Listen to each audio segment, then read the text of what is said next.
Hello everyone, this is Nirbhay Vishnoi. I welcome you all. आप सभी का स्वागत है। लास्ट चैप्टर हमारा टॉप 100 का है। अगर हम ग्रामर के चैप्टर्स की बात करें तो ग्रामर के हमने सारे चैप्टर्स के टॉप 100 क्वेश्चंस कवर कर लिए हैं। लास्ट चैप्टर हमारे पास है टेंस का। तो टेंस के टॉप 100 क्वेश्चंस मैं आपके साथ डिस्कस करने जा रहा हूं।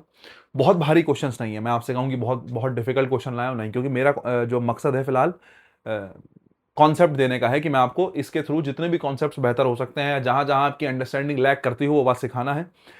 तो इजी पीडीएफ है, बहुत मुश्किल नहीं है। और जो अमूमन एग्जाम में पूछा जाता है, या मैं आपसे कहूं 2025-26 में जितनी बात पूछी गई हैं, वो मैंने आपको जो है देने की कोशिश करी है। ऑलमोस्ट सेंटेंस उसी प्रकार के रखे हैं। आप इसको एंजॉय करेंगे, 100% बात है, ये बात पक्की है। बस आप मेरे साथ बने रहिएगा। टोटल 100 क्वेश्चन हम टेंस के डिस्कस करने वाले हैं, ठीक है। चलो खैर स्टार्ट करते हैं बिना टाइम वेस्ट किए। सेंटेंस नंबर 1 देखिएगा आप। हाँ ठीक है। You are coming so late sometimes that it becomes very difficult for me to manage such a huge number of students.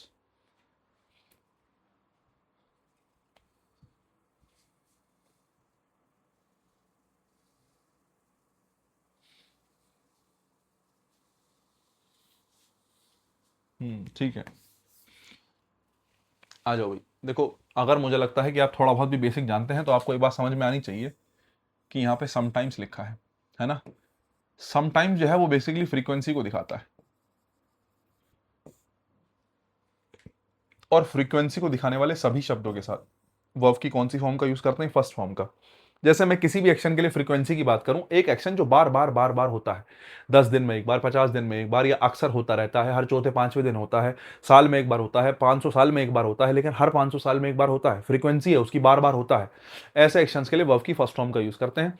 तो you coming so let sometimes की, समटाइम्स मतलब बहुत बार तुम जो है बहुत लेट आ जाते हो, और उससे क्या होता है, बहुत डिफिकल्ट हो जाता है मेरे लिए मैनेज करना such a huge number of students. इतने सारे स्टूडेंट्स को मैनेज करना बड़ा मुश्किल हो जाता है, और तुम बहुत ज्यादा लेट हो जाते हो बहुत बार। तो यहां पर समटाइम जो है वो फ्रीक्वेंसी को दिखा रहा है। और जब आप फ्रीक्वेंसी को दिखाते हैं तो फ्रीक्वेंसी को दिखाने के लिए वर्ब की फर्स्ट फॉर्म आती है। तो यू आर कमिंग नहीं, आप कहेंगे you come so late. You के साथ वर्ब की कौन सी फॉर्म? बोले सर फर्स्ट फॉर्म। क्यों? क्योंकि फ्रीक्वेंसी दिखाई गई। क्वेश्चन नंबर 2 देखिएगा। I go to the office only twice a week. बहुत बढ़िया। These days. देखो, अगर सेंटेंस को देखूं, आगे जाने की वैसे खुद आवश्यकता नहीं है, अगर इतना ही सेंटेंस होता ना, अगर सेंटेंस इतना ही होता, कितना, यहां तक, तो ये वाक्य बिल्कुल ठीक था। ट्वाइस अ वीक फ्रीक्वेंसी को दिखा रहा है। अगर मैं कहता ट्वाइस अ वीक, अगर मैं यही सेंटेंस लिख दूं आपके सामने कि आई गो टू ऑफिस, हालांकि ऑफिस से पहले इन्होंने दा लगा दिया, चलो ठीक है, हो सकता है किसी और काम से जा रहा हूं। I go to the office only twice a week. ठीक है। तो ट्वाइस अ वीक जो है ये फ्रीक्वेंसी ही तो है। सप्ताह में 2 बार जाता है। मैं तुमसे पूछूं कि भाई तुम्हारा ऑफिस का क्या हिसाब है, बोले यार मुझे तो सप्ताह में 2 दिन जाना पड़ता है, बाकी दिन मेरा वर्क फ्रॉम होम होता है, तो मैं 2 दिन जाता हूं सप्ताह में। आप ऐसा कह रहे हो, तो आपका जो सप्ताह में 2 दिन जाना है वो फ्रीक्वेंसी है कि एक सप्ताह में 2 बार ऐसा होता है, 7 दिन में 2 बार ऐसा होता है। अगर ये बात फ्रीक्वेंसी है और तुम्हें बात समझ में आई, तो फ्रीक्वेंसी के लिए बोले सर वर्ब की कौन सी फॉर्म? First form. तो मैं आपसे पूछूं क्या ये सेंटेंस सही है? बोलेगा बिल्कुल सही है, वाक्य बिल्कुल सही है। लेकिन आपने सेम सेंटेंस में क्या कर दिया? आपने एक चीज ऐड कर दी। क्या? I go to office only twice a week. यहां तक ठीक था, लेकिन आपने एक टाइम ऐड कर दिया, एक बात ऐड कर दी, दीज डेज।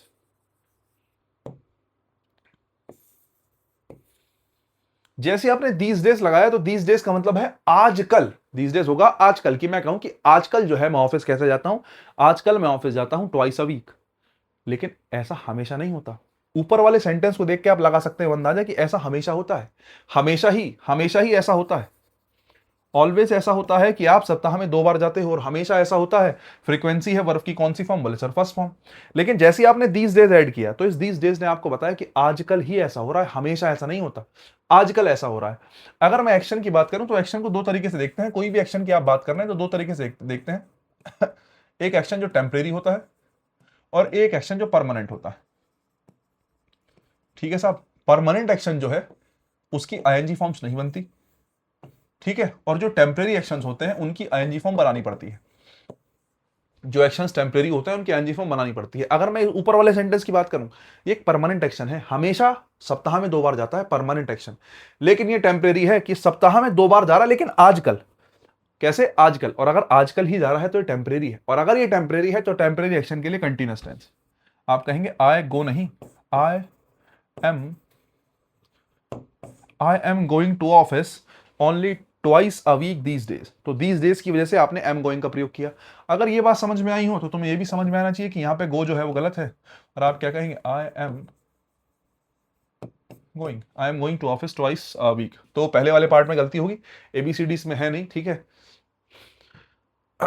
नेक्स्ट आओ, क्वेश्चन नंबर 3 देखिएगा। She is sneezing again so I think she has a cold. बहुत आसान क्वेश्चन है। शी स्नीजिंग अगेन, कि वो दोबारा से जो है स्नीज कर रही है, छींकने के लिए स्नीजिंग शब्द का यूज हुआ है, तो शी स्नीजिंग अगेन। बहुत बढ़िया साहब, उसने दोबारा से छींका है, इसका मतलब आई थिंक, इसलिए मुझे लगता है। जब भी आप थिंक का प्रयोग लगने के लिए करते हैं कि मुझे ऐसा लगता है, मेरा ऐसा मानना है, थिंक का प्रयोग मुझे ऐसा लगता है या मेरा ऐसा मानना है, जब इस कॉन्टेक्स्ट में जो है थिंक का प्रयोग होता है तो ध्यान रखना, इस कॉन्टेक्स्ट में कभी भी थिंक की आईएनजी फॉर्म बनाने की कोशिश मत करना। थिंक की आईएनजी फॉर्म इस कॉन्टेक्स्ट में नहीं बनती है, बिल्कुल सही है। थिंक का मतलब जब सोचने से होगा, विचार करने से होगा, तब उसकी आईएनजी फॉर्म बनती है, तो ये बिल्कुल सही है। मुझे क्या लगता है? शी हैज अ कोल्ड, कि उसको कोल्ड है।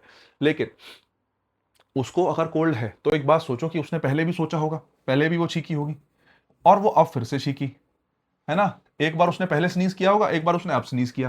पहले कब स्नीज किया? बोले सर पास्ट में। बोले देखो शी स्नीजिंग अगेन, वो फिर से छींक रही है, अब कब छींक रही है? बोले सर प्रेजेंट में। तो एक ऐसी घटना जो पास्ट में भी हुई थी और पास्ट से चल के कहां तक आ गई? प्रेजेंट तक आ गई। ऐसी घटना को दिखाने के लिए प्रेजेंट परफेक्ट टेंस का यूज किया जाता है, तुम्हें पता होना चाहिए, बहुत जरूरी बात है। क्या? एक घटना जो कहां थी? पास्ट में थी।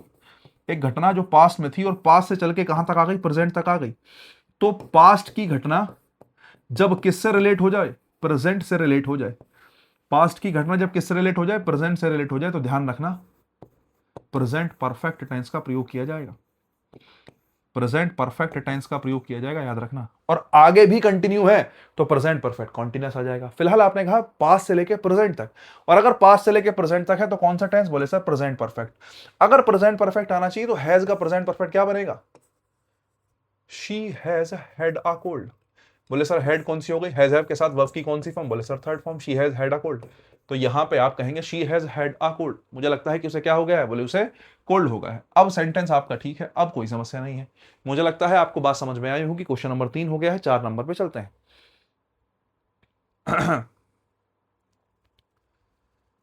I am not able to answer any of your questions because they did not give me enough information or data on it yet. देखो भाई, ये जो येट शब्द है, अगर मैं येट की बात करूं तो येट का हिंदी अर्थ होता है अब तक। येट हो गया, ऑफ लेट हो गया, ठीक है, लेटली हो गया,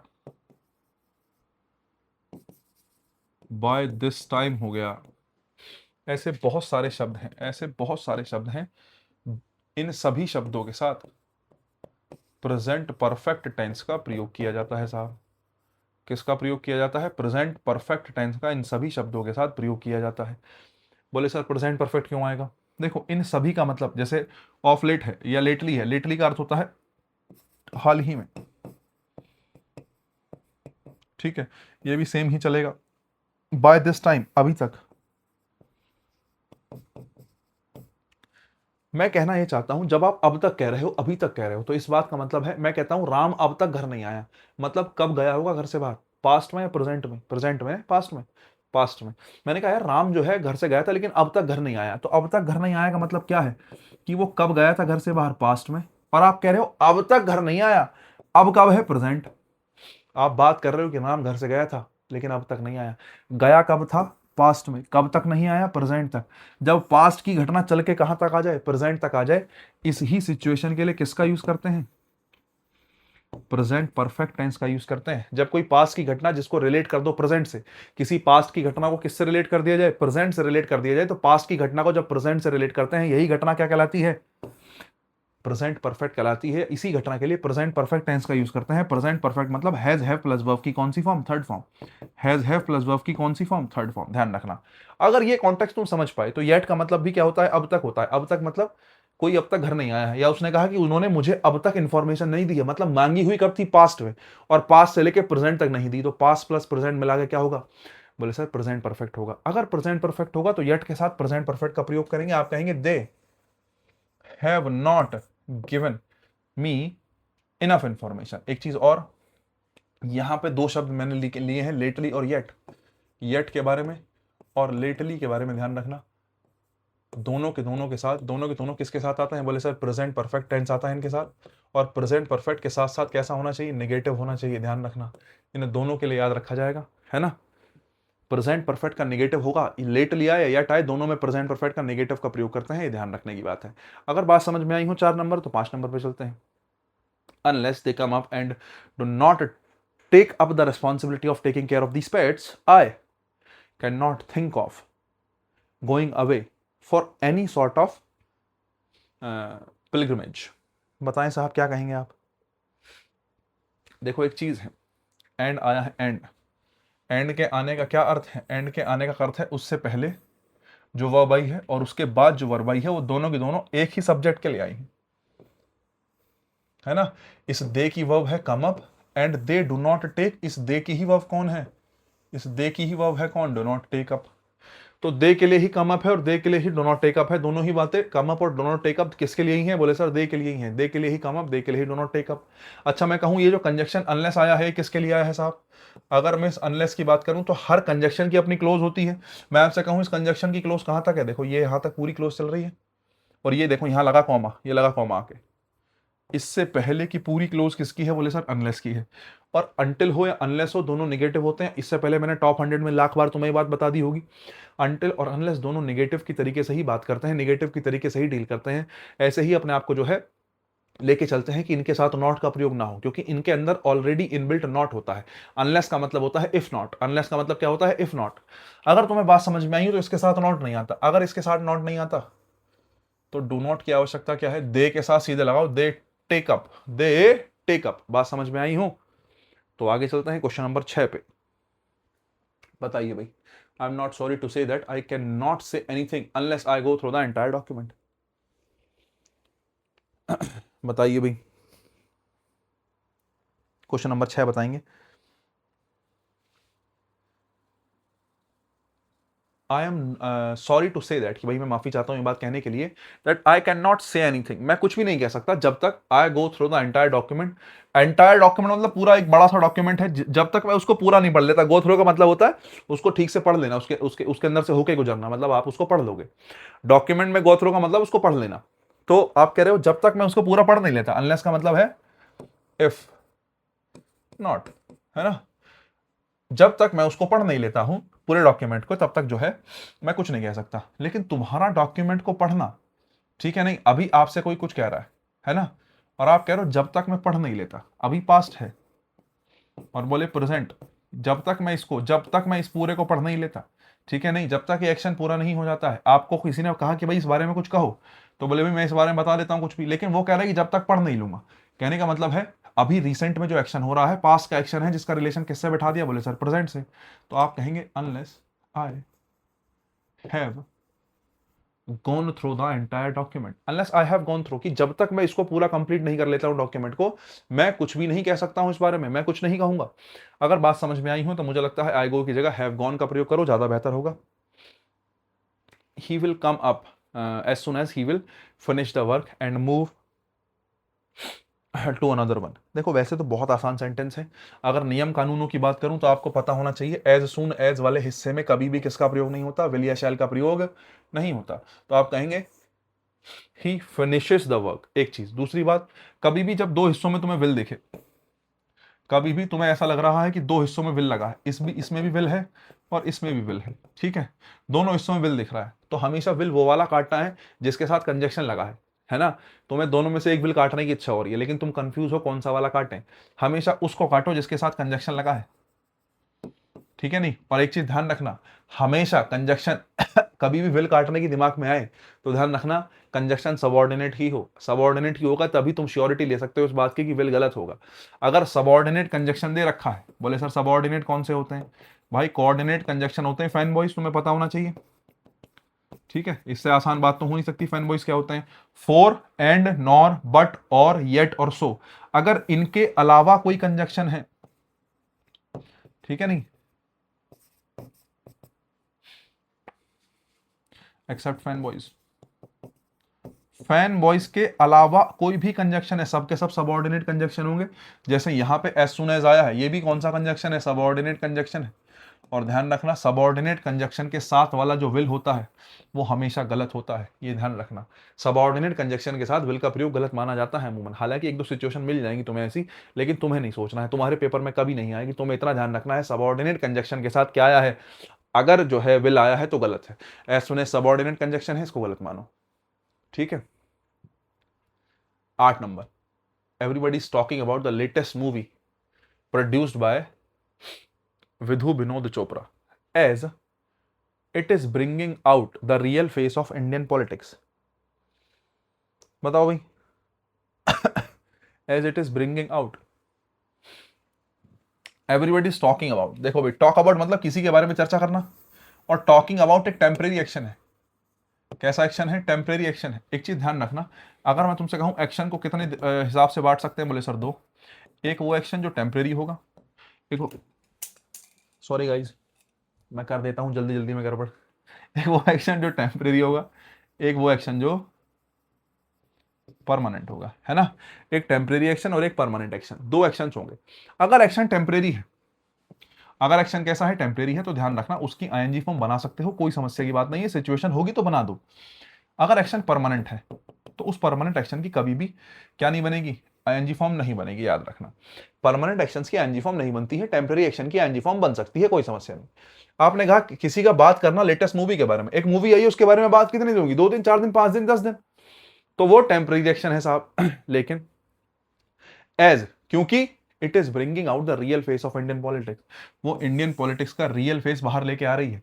कोई पिक्चर जो है इंडियन पॉलिटिक्स के बारे में एक रियल बात बता रही है, तो इंडियन पॉलिटिक्स के बारे में जो उसने फैक्ट बताए हैं, जो उसमें जो चीज उसने दिखाई है, वो टेम्परेरी नहीं है, वो परमानेंट एक्शन है, क्योंकि वो चीज हो रही होगी उस टाइम पे, है ना। तो उसका इंडियन पॉलिटिक्स का रियल फेस को बाहर लेके आना टेम्परेरी नहीं, परमानेंट एक्शन है। और अगर ये परमानेंट एक्शन है तो आप कहेंगे as it brings out the real face of Indian politics. ये चीज ध्यान रखना पड़ी, जो है सिंपल सी चीज है, टेम्परेरी है तो आईएनजी फॉर्म बनेगी, परमानेंट है तो आईएनजी फॉर्म नहीं बनेगी, इतनी सी ही बात याद रखनी है और कुछ याद नहीं रखना। आपने देखा real face of Indian politics को दिखाया गया है, real face of Indian politics को दिखाया गया, परमानेंट मूवी बन गई, तो मूवी में कोई फेस जो चीज दिखाई गई होगी वो टेम्परेरी नहीं, वो परमानेंट है।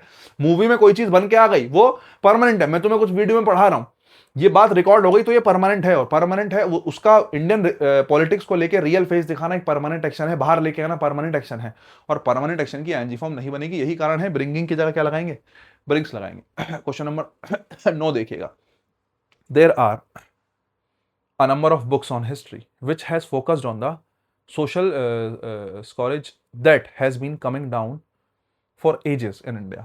बहुत बढ़िया साहब। There are a number of books on history, बहुत सी किताबें हैं हिस्ट्री में जो किसी बात पर फोकस करती हैं, मान लेते हैं, मुझे नहीं पता कि इस बात पर, हर किताब का अपना टॉपिक होता है, कोई किताब किसी बात पर फोकस कर रही है, कोई किताब किसी बात पर फोकस कर रही है, लेकिन ये कह रहा है कि हिस्ट्री में कुछ किताबें हुई हैं, लेकिन किताब, फिर वही बात है, किताब के अंदर कोई भी बात लिखी हुई है वो टेम्परेरी हो ही नहीं सकती, वो परमानेंट है। किताब किसी बात पर फोकस करती है। मैंने किताब लिख दी इंग्लिश ग्रामर को लेके, मान लेते हैं, ठीक है, और मैंने किताब इंग्लिश ग्रामर को लेके लिख दी, और उस इंग्लिश ग्रामर की किताब के ऊपर मैंने एक बात लिख दी, उसमें 10 पॉइंट लिख दिए। वो 10 पॉइंट जिस बात पर फोकस करते हैं आज भी उसी बात पर फोकस करेंगे, आने वाले 10 साल बाद भी उसी बात पर फोकस करेंगे। अगर मैंने ग्रामर की किताब में प्रेजेंट इंडेफिनिट के बारे में कोई बात कह दी तो वो 10 साल बाद भी प्रेजेंट इंडेफिनिट पे ही रहेगी, 50 साल बाद भी प्रेजेंट इंडेफिनिट पे रहेगी। ऐसा नहीं कि वो बात कंटिन्यूस पे चली जाएगी, वही मैं कहना चाह रहा हूं। अगर कोई किताब किसी बात पर फोकस करती है तो वो परमानेंट एक्शन है। कैसा एक्शन है, परमानेंट एक्शन। किताब का किसी बात पर फोकस करना परमानेंट एक्शन, और परमानेंट एक्शंस की आईएनजी फॉर्म नहीं बनती। परमानेंट एक्शंस को वर्ब की फर्स्ट फॉर्म के साथ दिखाया जाता है। परमानेंट एक्शन वर्ब की कौन सी फॉर्म, फर्स्ट फॉर्म। क्यों, क्योंकि वो फ्रीक्वेंसी है। आज पढ़ोगे तो भी उसी बात पर फोकस कर रही है, कल पढ़ोगे तो भी उसी बात पर वो किताब फोकस कर रही होगी। फोकस हमेशा सेम बात पर रहेगा। अगर फोकस सेम बात पर रहेगा, इस बात का मतलब है हैज फोकस गलत है। There are a number of books on history that has focus नहीं, दैट दैट अच्छा बुक्स की बात चल रही है तो फोकस नहीं, फोकस बुक्स प्लूरल है ना। बुक्स बुक्स के लिए आया, किताबें जो क्या करती हैं, फोकस करती हैं किस पर? बोले sir social scholars that has been coming down for ages in India, ये वाली बात आपने कह दी। ठीक है, चलिए भाई आगे। फोकस करना permanent action. Most of the news papers today are saying that, आगे तो बढ़ने की आवश्यकता ही नहीं है। न्यूज़पेपर कभी भी कोई बात कहेगा टेम्परेरी है ही नहीं, परमानेंट ही है। फिर वही बात है ना, न्यूज़पेपर में कोई बात कही गई, किताब में कोई बात कही गई, न्यूज़पेपर की लिखी बात, किताब की लिखी बात टेम्परेरी नहीं हो सकती। कैसा ही एक्शन होगी, परमानेंट ही एक्शन होगी। कह रहा है कि most of the newspaper today, आज जो है अधिकतर अखबार आर सेइंग, ऐसा कह रहे हैं। बोलने में बड़ा अच्छा लग रहा है कि आज अखबार ऐसा कह रहे हैं, नहीं। अखबार में लिखी हुई बात फैक्ट होती है, फैक्ट होती है। अब वो सच्चा झूठा आज के जमाने का तुम्हें पता है कैसा जमाना चल रहा है, लेकिन अखबार में लिखी बात क्या होती है, इन जनरल फैक्ट होती है। और फैक्ट को आप वर्ब की कौन सी फॉर्म से, फर्स्ट फॉर्म से दिखाते हैं। अगर फैक्ट को वर्ब की फर्स्ट फॉर्म से दिखाते हैं तो आर सेइंग नहीं। न्यूज़पेपर के लिए क्या लगाएंगे, newspaper are saying, newspaper says. ठीक है भाई, बहुत बहुत सी चीजें हैं। न्यूज़पेपर में लिखी हुई कोई बात है, किताब में लिखी हुई कोई बात है, किसी बड़े आदमी द्वारा कही गई कोई बात है, किसी बड़े आदमी द्वारा लिखी हुई कोई बात है। स्वामी विवेकानंद कुछ कह गए हैं, कोई व्यक्ति कुछ कह गया है, कोई बड़ा आदमी कोई कुछ कह गया है, सबको वर्ब की कौन सी फॉर्म से, फर्स्ट फॉर्म से दिखाया जाता है। कंफ्यूजन नहीं होना चाहिए इस बात में। ठीक है, चलो खैर नेक्स्ट देखते हैं। A book which was published in 1980 said that Indira Gandhi belonged to a Muslim family in reality. बताओ साहब, एक किताब जो पब्लिश हुई है 1980 में, ध्यान रखना, एक तो मैं इसको बदल लेता हूं। ठीक है, ध्यान रखना 1980 में एक बुक पब्लिश हुई। 1980 जो है वो टाइम है, एंड ध्यान रखना हमेशा time decides the tense. Time के आधार पर टेंस डिसाइड होता है। कब की बात है, 1980 की, और 1980 में पब्लिश की गई थी, इसलिए इसकी जगह किसका यूज किया, वॉज का। अ book which was publish in 1980। बहुत बढ़िया। लेकिन ये जो सेड आया है, ये सेड किसके लिए आया, बस मुझे ये बता दो। कौन कहता है, किताब कहती है ना। कौन कहता है, एक किताब कहती है। क्या कहती है वो बात अलग है, लेकिन कौन कहता है, एक किताब कहती है। अगर एक किताब कहती है तो बुक का कहा हुआ जो है परमानेंट एक्शन है, और परमानेंट एक्शन वर्ब की कौन सी फॉर्म में, फर्स्ट फॉर्म में। अब बुक क्या सेज, क्यों सेज क्यों कहा, क्योंकि 1980 में पब्लिश भले सी हुई, लेकिन आज उस किताब को पढ़ोगे तो उसमें वो वाली बात जो लिखी होगी वो आज भी सच होगी ना। तो सेड नहीं क्या होगा, सेज होगा। सेड नहीं क्या होगा, सेज होगा। क्वेश्चन नंबर 12 देखो। I always admire the great man who said that one is wiser after an event. One is wiser after an event. देखो एक तो ये लाइन है, बड़ी अच्छी लाइन है।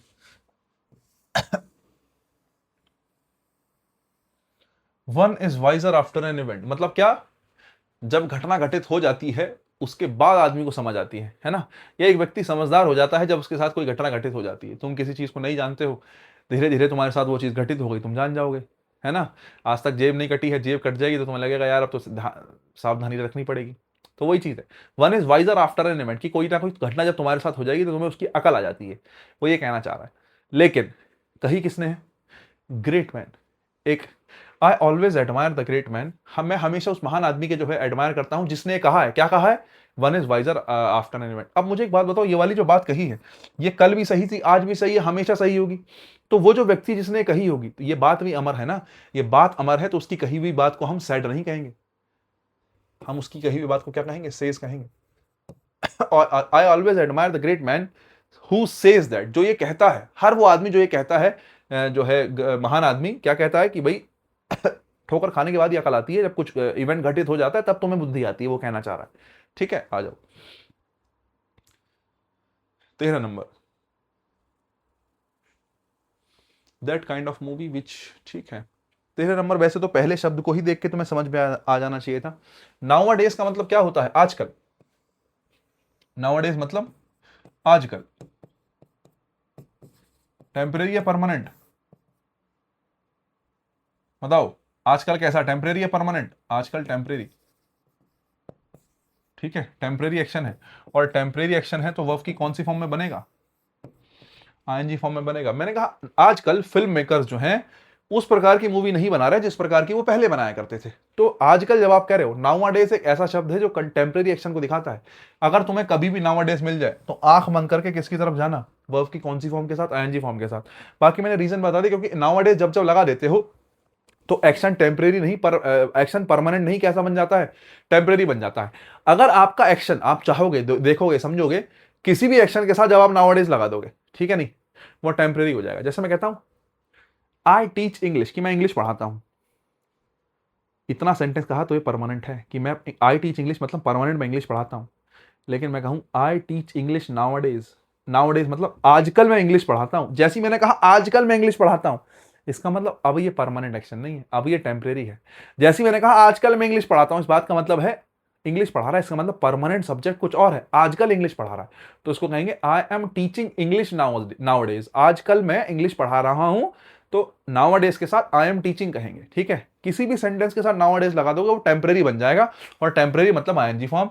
अगर बात समझ में आई हो तो आप कहेंगे नाउअडेज फिल्म मेकर्स, प्लूरल है, are not making that kind of movie, ठीक है। जो भी आगे कही गई है वो बात तो ठीक है। क्वेश्चन नंबर कौन सा देखिएगा, चौथा देखिएगा। मुझे लगता है अब तुम्हें फिर से समझ में आ जाना चाहिए।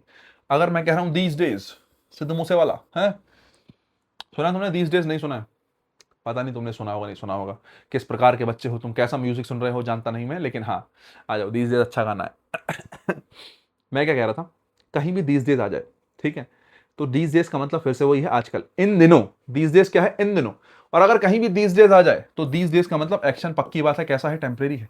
मैं पूछूं आजकल इन दिनों क्या कर रहे हो, तो इन दिनों का मतलब टेम्परेरी ही पूछ रहा हूं, परमानेंट कोई काम होगा, लेकिन इन दिनों कोई कुछ और कर रहा होगा, टेम्परेरी एक्शन की बात चल रही है, मतलब वर्ब की कौन सी फॉर्म, आईएनजी फॉर्म। तो when she asked me what I was doing these days, I started wondering if I should come out with the truth, कि क्या मुझे सच बताना चाहिए या नहीं बताना चाहिए। कुल मिला के बात अगर तुम्हें समझ में आ पा रही है तो मैं इतना कहना चाह रहा हूं, these days की वजह से अपने कंटिन्यूस टेंस का प्रयोग किया। दूसरी बात, बोले सर पास्ट क्यों लगाया, बात ही पास्ट में चल रही है। वैन क्लोज जो होती है वो टाइम क्लोज होती है। वैन जब जब आ जाए मतलब कौन सी क्लोज है, टाइम क्लोज है। और अगर टाइम क्लोज ही पास्ट में है, इसका मतलब घटना जो तुम आगे कह रहे हो वो पास्ट की ही होगी। अगर पास्ट की होगी तो डू की जगह क्या कहा मैंने, वॉज डूइंग कहा। बात समझ में आनी चाहिए। नेक्स्ट आ जाओ, 15 number. I want to tell you that whenever you feel that your health gradually deteriorates, you must understand that your work schedule has started telling upon you. सही बात है। अगर मैं तुमसे कहूं कि टाइम को दो प्रकार से बांट सकते हैं,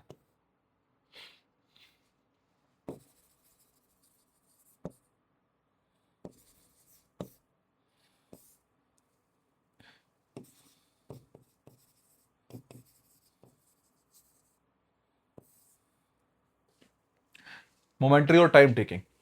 टाइम को दो प्रकार से बांट सकते हैं, मोमेंट्री और टाइम टेकिंग। मोमेंट्री मतलब क्षणिक, कोई एक्शन एकदम हुआ, एकदम एकदम क्षणिक है, उसको तुम कंटिन्यूस में नहीं बना सकते। कोई एक्शन मोमेंट्री है मतलब आप कह सकते हो वर्ब की कौन सी फॉर्म में, आईएनजी फॉर्म में नहीं बनेगा। लेकिन अगर किसी काम को आपने टाइम टेकिंग कहा, मतलब उस काम में थोड़ा लंबा टाइम लग रहा है, और अगर लंबा टाइम लग रहा है मतलब ऐसे एक्शन को वर्ब की कौन सी फॉर्म में, आईएनजी फॉर्म में बना सकते हैं, ठीक है। अब देखो, मैं मान लेता हूं तुम्हारा तुम्हारा स्कूल से घर आना, तुम्हारा स्कूल से घर आना कैसा एक्शन है, टाइम टेकिंग एक्शन है। 10 मिनट, 15 मिनट, आधा घंटा, 1 घंटा, सबका अपना अलग अलग टाइम होगा, लेकिन टाइम लगता है, ठीक है। तो ये टाइम टेकिंग हो गया। लेकिन तुम्हारा घर में एंटर करना, तुम्हारा घर में एंटर करना मोमेंट्री है। तुम्हारा घर में एंटर करना मोमेंट्री है। एंटर की एनजी फॉर्म बनती हुई नहीं देखी होगी, शी वॉज एंटरिंग ना, she entered, she was entering the house या she entered the house, she entered the house. Entering नहीं बनता, क्यों नहीं बनता, क्योंकि कहीं एंटर करने में कितनी देर, एक कदम आगे रखना है, क्या हो गया, बोले सर एंटर हो गया, कितनी ही देर लगेगी। एंटर करना मोमेंट्री एक्शन है, और मोमेंट्री एक्शन की एनजी फॉर्म नहीं बनती। लेकिन हाँ, अगर एक्शन बहुत लंबा चला तो टाइम टेकिंग है, टाइम टेकिंग है तो उसकी एनजी फॉर्म बनेगी। अगर तुम बात समझ पाए तो मैं यही कहना चाहता हूं, जरा यहां देखो, यहां लिखा है ग्रेजुअली। ग्रेजुअली होता है मतलब एकदम धीरे धीरे धीरे धीरे धीरे कोई काम हो रहा है। अगर तुमने किसी एक्शन के साथ ग्रेजुअली लगा दिया, इसका मतलब वो मोमेंटरी नहीं हो सकता, वो कैसा ही होगा, टाइम टेकिंग ही होगा। अगर वो एक्शन टाइम टेकिंग होगा, इसका मतलब उसकी आईएनजी फॉर्म बनानी पड़ेगी, चाहकर भी काम नहीं चलेगा। अगर आईएनजी फॉर्म बनानी पड़ेगी तो क्या कहोगे? I want to tell you that when you feel that your health is gradually deteriorating, ठीक है, डिटेरियोरेटिंग मतलब बद से बदतर होना, जैसे जैसे धीरे धीरे खराब हो रही है। अगर तुम्हें जो है ऐसा महसूस हो कि तुम्हारी हेल्थ जो है ग्रेजुअली मतलब धीरे धीरे धीरे धीरे खराब होती जा रही है, तो तुम समझ लेना तुम्हारा वर्क शेड्यूल जो है वो तुम्हें बताना चाहता है कि गलत चल रहा है साहब, ठीक है। चलो खैर, बात समझ में आ गई। तो मुझे लगता है ये बात भी थोड़ी सी ध्यान रखने की है कि मोमेंट्री और टाइम टेकिंग में क्या फर्क होता है, थोड़ा सा तुम्हें ये वाली बात पता होनी चाहिए। चलो खैर, ठीक है। देखो ये ना, इसको कैसे लिखूं मैं लिखता ही साफ हूं वैसे तो। अरे भाई साहब, TARY है, ध्यान रखना इसका, मैं ये कहना चाह रहा था, ठीक है। चले खैर आगे चले, क्वेश्चन नंबर 16 देखिएगा।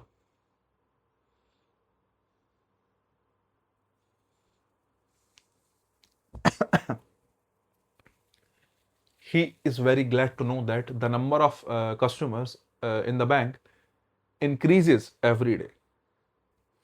हाँ जी बताओ। And it is a good sign for its better prospect. अगर तुम ध्यान से देखो तो इस घटना को देखो,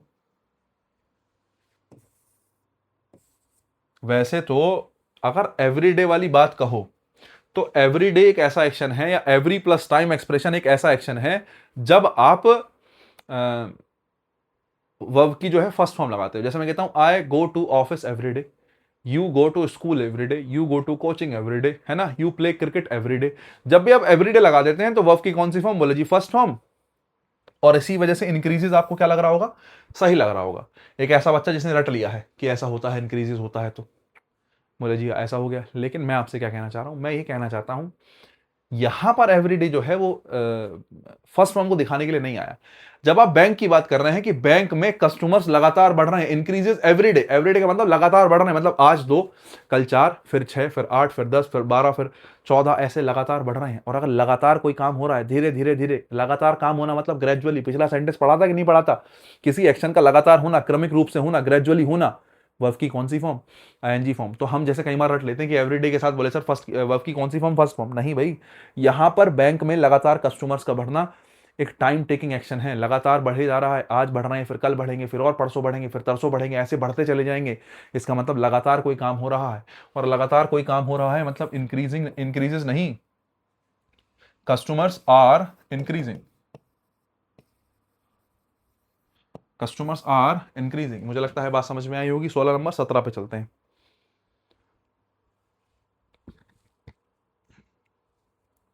They are saying that these are the agenda which discussed in the next meeting of the board of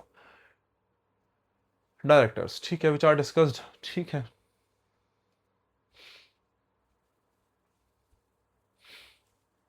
वैसे तो मुझे लगता है तुम्हें समझ में आ गया होगा, आसान सेंटेंस है, लेकिन मैं थोड़ा सा समझा देता हूं।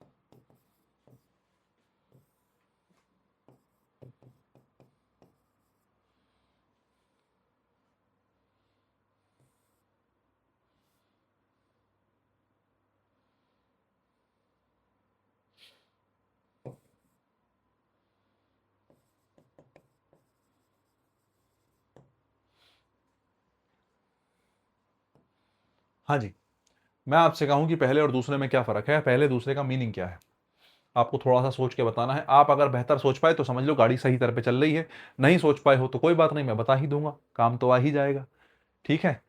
चलो, मैंने कहा दीज पॉइंट्स आर डिस्कस्ड, मैंने कहा दीज पॉइंट्स आर डिस्कस्ड। मैं आपसे पूछूं, जब मैं ये कह रहा हूं यहाँ पे, जैसे यहाँ पे लिखा है ना आर डिस्कस्ड, तो ये आर डिस्कस्ड को देख के तुम्हें एक बात समझ में आनी चाहिए कि काम हो चुका है। दीज पॉइंट्स आर डिस्कस्ड मतलब एक्शन जो है, यहां मैं पूछूं एक्शन क्या हो गया? एक्शन डन, एक्शन हो चुका साहब, ये पॉइंट्स डिस्कस हो चुके हैं। दीज पॉइंट्स आर डिस्कस, ये पॉइंट्स डिस्कस करे गए हैं, वो पॉइंट्स तुम्हारे सामने है, ये पॉइंट्स डिस्कस किए गए हैं, काम हो चुका, कुछ नहीं बचा है। अगर कुछ नहीं बचा है तो आगे देखो। मैंने कहा these points are going to या फिर विल बी डिस्कस्ड, ये जो पॉइंट्स हैं are going to will be discussed, ये पॉइंट्स डिस्कस किए जाएंगे। Are going to be discussed, ये हो गई बात अलग, या फिर विल बी डिस्कस्ड कह लो या कहो are going to be discussed, ये भी फ्यूचर को दिखाएगा, ये भी फ्यूचर को दिखाएगा। These points are going to be discussed मतलब डिस्कस किए जाने हैं, या these points will be discussed discuss किए जाने हैं। दोनों का मतलब यही है, दोनों का मतलब, इन दोनों का ही मतलब सेम निकलेगा कि अभी जो एक्शन है वो नॉट डन है ना। मैं आपसे कहूं एक्शन डन, बोले sir not done, action not done, अभी नहीं हुआ, कब होगा, इन फ्यूचर। कब घटित होगा, बोले सर इन फ्यूचर। कैसे पता चला है, तो विल देख लो या फिर गोइंग टू देख लो। गोइंग टू मतलब होने वाला है, I am going to jump in the pool, मैं पूल में कूदने वाला हूं, कूदा नहीं हूं, कूदने वाला हूं। तो ये चीज मैं समझाना चाहता हूं, जब आपने लिख दिया कि नेक्स्ट मीटिंग की बात चल रही है, तो नेक्स्ट मीटिंग में डिस्कस हो गए हैं, नहीं, डिस्कस किए जाने हैं। और अगर डिस्कस किए जाने हैं तो आर डिस्कस नहीं, विच विल बी, ये तो विल बी कह लो या फिर एक काम करो आर गोइंग टू कह लो, which are going to be discussed, to be discussed in the next meeting। पैसे बनाना पड़ा सेंटेंस का, क्योंकि पॉइंट्स जो है खुद तो डिस्कस होंगे नहीं, किसी और के द्वारा किए जाएंगे, और कोई और करेगा तो एक्टिव नहीं बनेगा, पैसे बनेगा। ठीक है, क्वेश्चन नंबर 18 देख के बता दो, वही चीज है। A few more outlets are open next month, अगर आपने नेक्स्ट मंथ लिख दिया, a few more outlets are open का मतलब खोली गई है, खुल चुकी, लेकिन आप कह रहे हो कब, बोले सर नेक्स्ट मंथ। अगर आपने नेक्स्ट मंथ कह दिया कि अगले महीने जो है वो खोली जाएंगी, इसका मतलब खुली नहीं है, खोली जाएंगी, तो आप कहेंगे अ फ्यू आउटलेट्स, अच्छा एक काम करो आर को रहने दो, are going to be open, खुलेंगे नहीं, खुल नहीं गई है, खोली जाएंगी, और खोली जाएंगी तो going to be open next month. ठीक है, मुझे लगता है बात समझ में आई होगी। नेक्स्ट चलते हैं 19 नंबर पे। He was knowing everything about the manager, but he pretend to be all ignorant about her। भाई साहब वो जानता था मैनेजर के बारे में। पहली बात तो एक बात ध्यान रखना, हमेशा नो की कभी आईएनजी फॉर्म नहीं बनती साहब।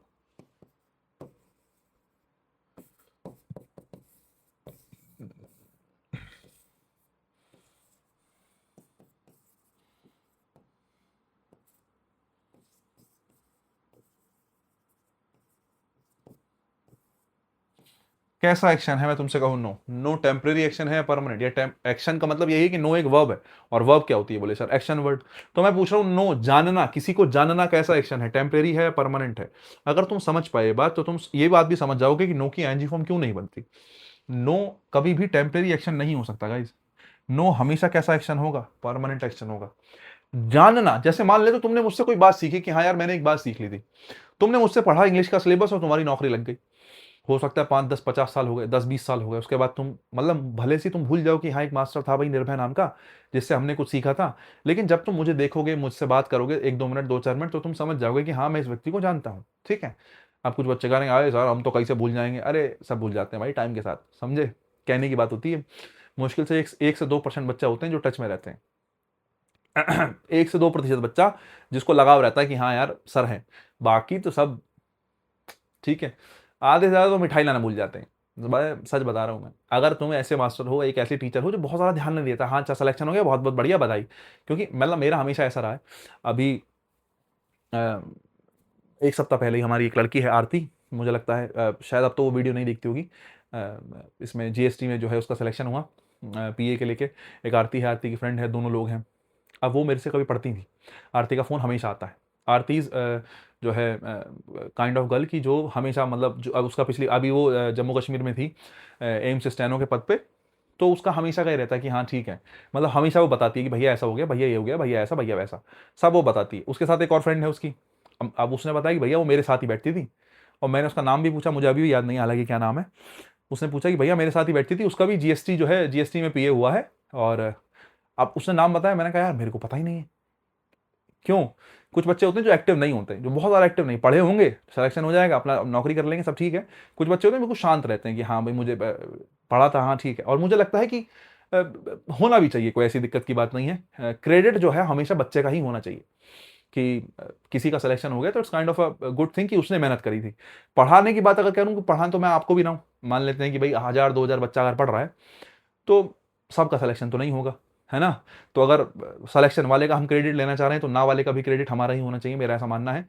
तो कुछ बच्चे ही होते हैं जो एक तो कि हाँ एकदम टच में रहते हैं, और मुझे लगता है कि बहुत ज़्यादा कुछ टीचर को देने के लिए नहीं होता, लेकिन हाँ एक जो है जानना वाली बात कि हाँ ठीक है भाई, मैं इस व्यक्ति को जानता हूँ, इसने जो है कि मुझे कभी पढ़ाया था और ये अच्छा पढ़ाता था, इतना ही अगर मिल जाए किसी बच्चे से तो बहुत होता है। तो मैं नो के बारे में बात कर रहा था, नो मैं बहुत दूर निकल गया हालांकि। हाँ, मैं नो के बारे में बात कर रहा था, टेम्परेरी एक्शन नहीं है, जानना हमेशा परमानेंट होगा, ठीक है। चाहे कोई भी बच्चा है, जानना हमेशा कैसा होगा, परमानेंट होगा कि भाई इस व्यक्ति ने मुझे पढ़ाया था, कोई भी है। और जानना ना परमानेंट एक्शन होगा तो परमानेंट एक्शन की आईएनजी फॉर्म नहीं बनती। अगर आईएनजी फॉर्म नहीं बनती तो नोइंग नहीं कह सकते, आप कहेंगे ही वॉज नो, ही नहीं, आप कहेंगे ही न्यू, ठीक है, ही न्यू एवरीथिंग। बहुत बढ़िया, आ जाओ जरा। By the time we got our tickets and entered the cinema theatre, okay, the show was already begun. बहुत बढ़िया साहब, सेंटेंस तो अच्छा है। अच्छा तो क्या है, कुछ नहीं है, अगर तुम पढ़े हो थोड़ा सा ध्यान से तो।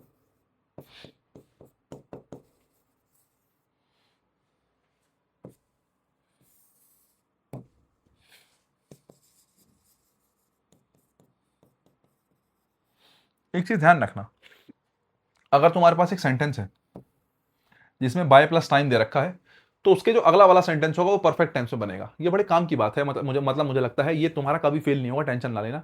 बाय के साथ टाइम लिखा है कोई, है ना, और उसके साथ कोई वाक्य लिखा है, चाहे तो वो वाक्य ही टाइम है। जैसे मैं कहता हूं by the time we got our tickets, जब हमने अपनी टिकट्स ली और हम एंटर किए कहां पे, बोले सर सिनेमा थिएटर में। तो ये कौन से टाइम तक, जब हमने टिकट्स ली। तो द टाइम किसको दिखा रहा है, इस बात को दिखा रहा है। तो मतलब बाय द टाइम का मतलब है बाय के साथ कोई टाइम दे रखा हो। मैं तुमसे पूछूं टाइम क्या है, टाइम ये है ना, ये है, ये जो पूरी लाइन है ये टाइम को बता रही है। यहाँ पे क्या आया, गॉट आया, और यहाँ पे क्या आया, एंटर्ड आया।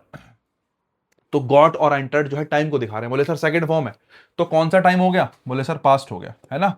कौन सा हो गया, पास्ट हो गया। मान लेते हैं फर्स्ट फॉर्म लिखी होती प्रेजेंट हो जाता, मान लें फ्यूचर लिखा होता तो ये फ्यूचर हो जाता। मैं कहना ये चाह रहा हूं बाय के साथ जैसा टेंस आएगा वैसा परफेक्ट आएगा। अगर तुम्हें लगता है कि बाय के साथ जो टाइम दे रखा है वो प्रेजेंट है, तो यहां कौन सा परफेक्ट आएगा, प्रेजेंट परफेक्ट आएगा। तुम्हें लगता है बाय के साथ जो टाइम दे रखा है वो पास्ट है, तो यहां कौन सा परफेक्ट आएगा, बोले सर पास्ट परफेक्ट आएगा।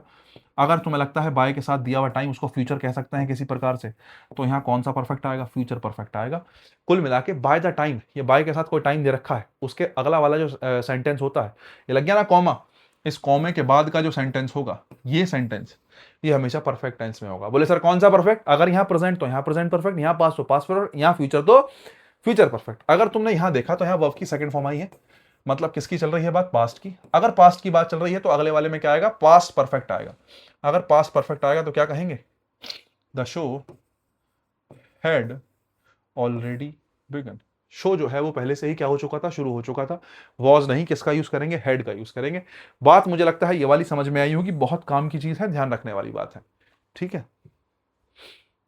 Yesterday I met an old friend when I am going to the market. वही बात है, कल मैं अपने दोस्त से मिला जब मैं बाजार जा रहा था। तो यस्टरडे को देख के समझ में आना चाहिए वर्ब की सेकंड फॉर्म है। यस्टरडे कल तुम मिले अपने एक दोस्त से, कब, जब तुम बाजार जा रहे थे। तो तुम्हारा बाजार जाना भी तो पास्ट में ही होगा ना, जब तुम कल अपने दोस्त से मिले तो तुम बाजार भी कल ही जा रहे थे। अगर तुम बाजार भी कल ही जा रहे थे तो व्हेन आई, या व्हेन आई वॉज गोइंग, ठीक है। The receptionist asked me whom I want to meet in the office। बताओ भाई क्या कहोगे, रिसेप्शनिस्ट ने मुझसे पूछा कि किससे मिलना चाहता हूं मैं ऑफिस में। क्या लग रहा है किससे मिलना चाहता हूँ मैं, हैं? एक सेकंड रुकना गाइस, लैपटॉप डाउन है क्या, चार्जर क्यों नहीं लगाया मैंने। हाँ जी, मैं कह रहा था receptionist asked me whom I want to meet in the office। एक चीज ध्यान रखना, ये कौन सा कंजक्शन है, whom मैं तुमसे पूछूं, सबऑर्डिनेट कंजक्शन है ना, बहुत बढ़िया। एक चीज ध्यान रखना, देखो जिस क्लोज में कंजक्शन नहीं आता वो क्लोज कौन सी क्लोज होती है, मेन क्लोज होती है। तो मैं आपसे कहूं मेन क्लोज, वो क्लोज जिसमें कंजक्शन नहीं आया। और सबऑर्डिनेट क्लोज कौन सी होगी साहब, जिसमें सबऑर्डिनेट कंजक्शन आया होगा। मैं पूछूं सबऑर्डिनेट कंजक्शन कौन से होते हैं? फाइन बॉयज के अलावा सारे कंजक्शन सबऑर्डिनेट होते हैं, ये बात तुम्हें पता होनी चाहिए। फॉर, एंड, नॉर, बट, और, येट और सो, ये फाइन बॉयज होते हैं, लिख लेना अपने हिसाब से, तुम्हें नहीं पता हो तो। मेन क्लोज अगर प्रेजेंट में होगी जिसमें कंजक्शन नहीं है, तो ध्यान रखना सबऑर्डिनेट क्लोज प्रेजेंट में भी हो सकती है, पास्ट में भी हो सकती है, और फ्यूचर में भी हो सकती है। कोई इस बात की गारंटी नहीं है कि किस में होगी, डिपेंड करेगा सिचुएशन पे, कैसी सिचुएशन है, प्रेजेंट, पास्ट या फ्यूचर। लेकिन अगर मेन क्लोज पास्ट में है, अगर मेन क्लोज किस में है, पास्ट में है, तो ये बात पक्की है कि सबऑर्डिनेट क्लोज भी किस में ही होगी, पास्ट में, या फिर पास्ट में, या फिर पास्ट का कोई भी रूप हो सकता है। तो पास्ट होगा, सेकंड फॉर्म होगी, इजमार सॉरी वाज वर के साथ आईएनजी फॉर्म होगी, हेड के साथ थर्ड फॉर्म होगी, वो बात अलग है। लेकिन अगर मेन क्लोज पास्ट है तो सबऑर्डिनेट भी पास्ट या फिर पास्ट ऑफ पास्ट में होगी। बोले सर पास्ट ऑफ पास्ट क्या होता है? अरे इतना नहीं सोचना, इतना सोचना है कि मेन क्लोज पास्ट में, तो यहां भी क्या होगा, पास्ट होगा। पास्ट मतलब या तो वर्ब की सेकंड फॉर्म, ठीक है, या फिर पास्ट ऑफ पास्ट मतलब हेड प्लस वर्ब की कौन सी फॉर्म, थर्ड फॉर्म, ठीक है। बोले सर कुछ और हो सकता है? बिल्कुल हो सकता है, या वाजवर आ जाएगा। सेकंड फॉर्म क्या होती है? वाजवर भी तो सेकंड फॉर्म ही होती है। हेड प्लस वर्ब की थर्ड फॉर्म की जगह हेड बीन प्लस वर्ब की एनजी फॉर्म भी आ सकता है, वो भी पास्ट ऑफ पास्ट ही होता है। कहने का मतलब है अगर यहां पास्ट है तो यहां इजमार नहीं आ सकता, यहां वर्ब की फर्स्ट फॉर्म नहीं आ सकती। वर्ब की फर्स्ट फॉर्म प्रेजेंट को दिखाता है, इजमार किसको दिखाता है? प्रेजेंट को दिखाता है। अगर यहां पास्ट है तो यहां विल का प्रयोग नहीं हो सकता, विल के बदले क्या आएगा? वुड आएगा, है ना। शैल नहीं आ सकता, शैल के बदले शुड आएगा या वुड आएगा। मे नहीं आ सकता, मे के बदले माइट आएगा। क्यों? क्योंकि मेन क्लोज पास्ट में, तो सबऑर्डिनेट भी किस में? पास्ट में। बस इतनी बात ध्यान रखनी है, और ये बात हमेशा ही तुम्हें पता हो, समझे। केवल एक अपवाद है इसका, प्रेजेंट सब्जेक्टिव मूड, जिस पर पिछली बार बहुत सवाल पूछे गए। प्रेजेंट सब्जेक्टिव मूड पे अगर पढ़ना है तो मेरे स्टेनो के प्रीवियस ईयर क्वेश्चन देख लो, सीजल के प्रीवियस एरर देख लो, वहां तुम्हें मूड की पूरी नॉलेज हो जाएगी, ठीक है। हाँ, लेकिन एक चीज मैं कह सकता हूं साहब, क्या कि अगर मेन क्लोज पास्ट में तो सबऑर्डिनेट पास्ट में, ये चीज तुम्हारे बहुत काम करेगी। तुमने देखा मेन क्लोज में आज आया है, आज मतलब वर्ब की सेकंड फॉर्म मतलब पास्ट में। अगर मेन क्लोज पास्ट है तो सबऑर्डिनेट भी पास्ट में ही होगी। अगर बात समझ में आई तो वांट का क्या करना है? वांटेड करना है। मीनिंग तुम्हें समझ में आए या ना आए इस बात से कोई मतलब नहीं है। Asked me whom I wanted to meet. The criminal was sentenced to death and was hung for his crime. भाई ये बात मैं वर्ब में पढ़ा चुका हूं। किसी क्रिमिनल को टांगने के लिए किसका यूज करते हैं? फांसी पर टांगने के लिए हैंग्ड होता है। नॉर्मल कोई चीज लटकानी है तो हंग का प्रयोग करते हैं, ठीक है, ध्यान रखना। फांसी पर लटकाना हैंग्ड होता है, बहुत आसान सी चीज है। चलो भाई 24 number, he said that he will help me secure a decent job. फिर वही बात है, he said that. He said जो है वो मेन क्लोज है जिसमें कंजक्शन नहीं आया। कंजक्शन के आगे वाली क्लोज जो होगी वो कौन सी? बोले जी ये सबऑर्डिनेट क्लोज है, क्योंकि दैट कैसा कंजक्शन है? सबऑर्डिनेट कंजक्शन है। सबऑर्डिनेट कंजक्शन के साथ कौन सी clause? Subordinate clause. Main clause अगर पास्ट में तो सबऑर्डिनेट क्लोज भी किस में? पास्ट में।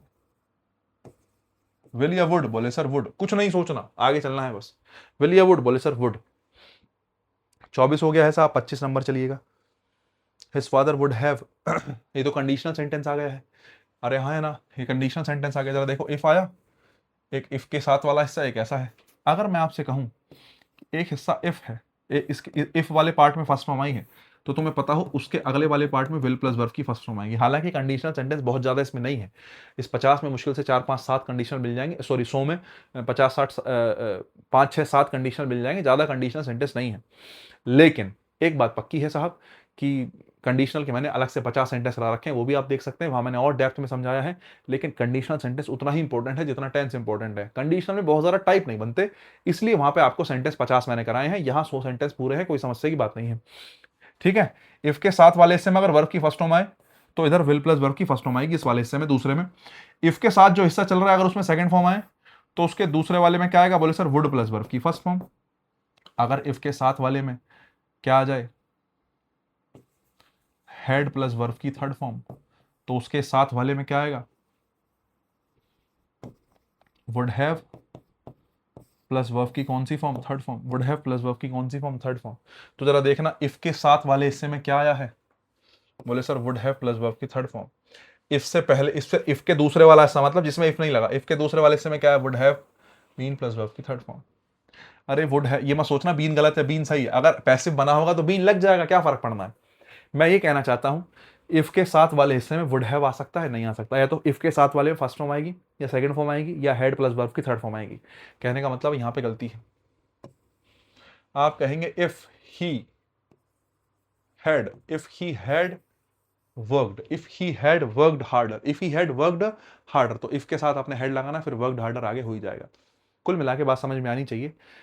His father would have been pleased to get him a wrist watch, ये आपकी कहानी हो गई, और इसके साथ हेड प्लस वर्ब की थर्ड फॉर्म हो गई। ठीक है, बहुत बढ़िया, ये सही है। इफ के साथ हेड प्लस वर्ब की थर्ड फॉर्म, सामने वाले में वुड हैव प्लस वर्ब की थर्ड फॉर्म, बाकी पैसिव वॉइस था तो क्या भी लगा दिया, बीन भी लगा दिया। इस बात से कोई दिक्कत नहीं होनी चाहिए। नेक्स्ट चलते हैं। हाँ जी, 26 आफ्टर आ गया साहब। क्या आ गया है? आफ्टर आ गया है। अब तुम्हें बिफोर और आफ्टर भी समझना पड़ेगा। एक होता है बिफोर, एक होता है आफ्टर। बिफोर से पहले, पहले का मतलब है जिसमें बिफोर, जिस क्लोज में बिफोर ना आया हो, मेन क्लोज है जिसमें कंजक्शन नहीं आया है। बिफोर में कंजक्शन, बिफोर के साथ वाली क्लोज बिफोर की क्लोज होगी।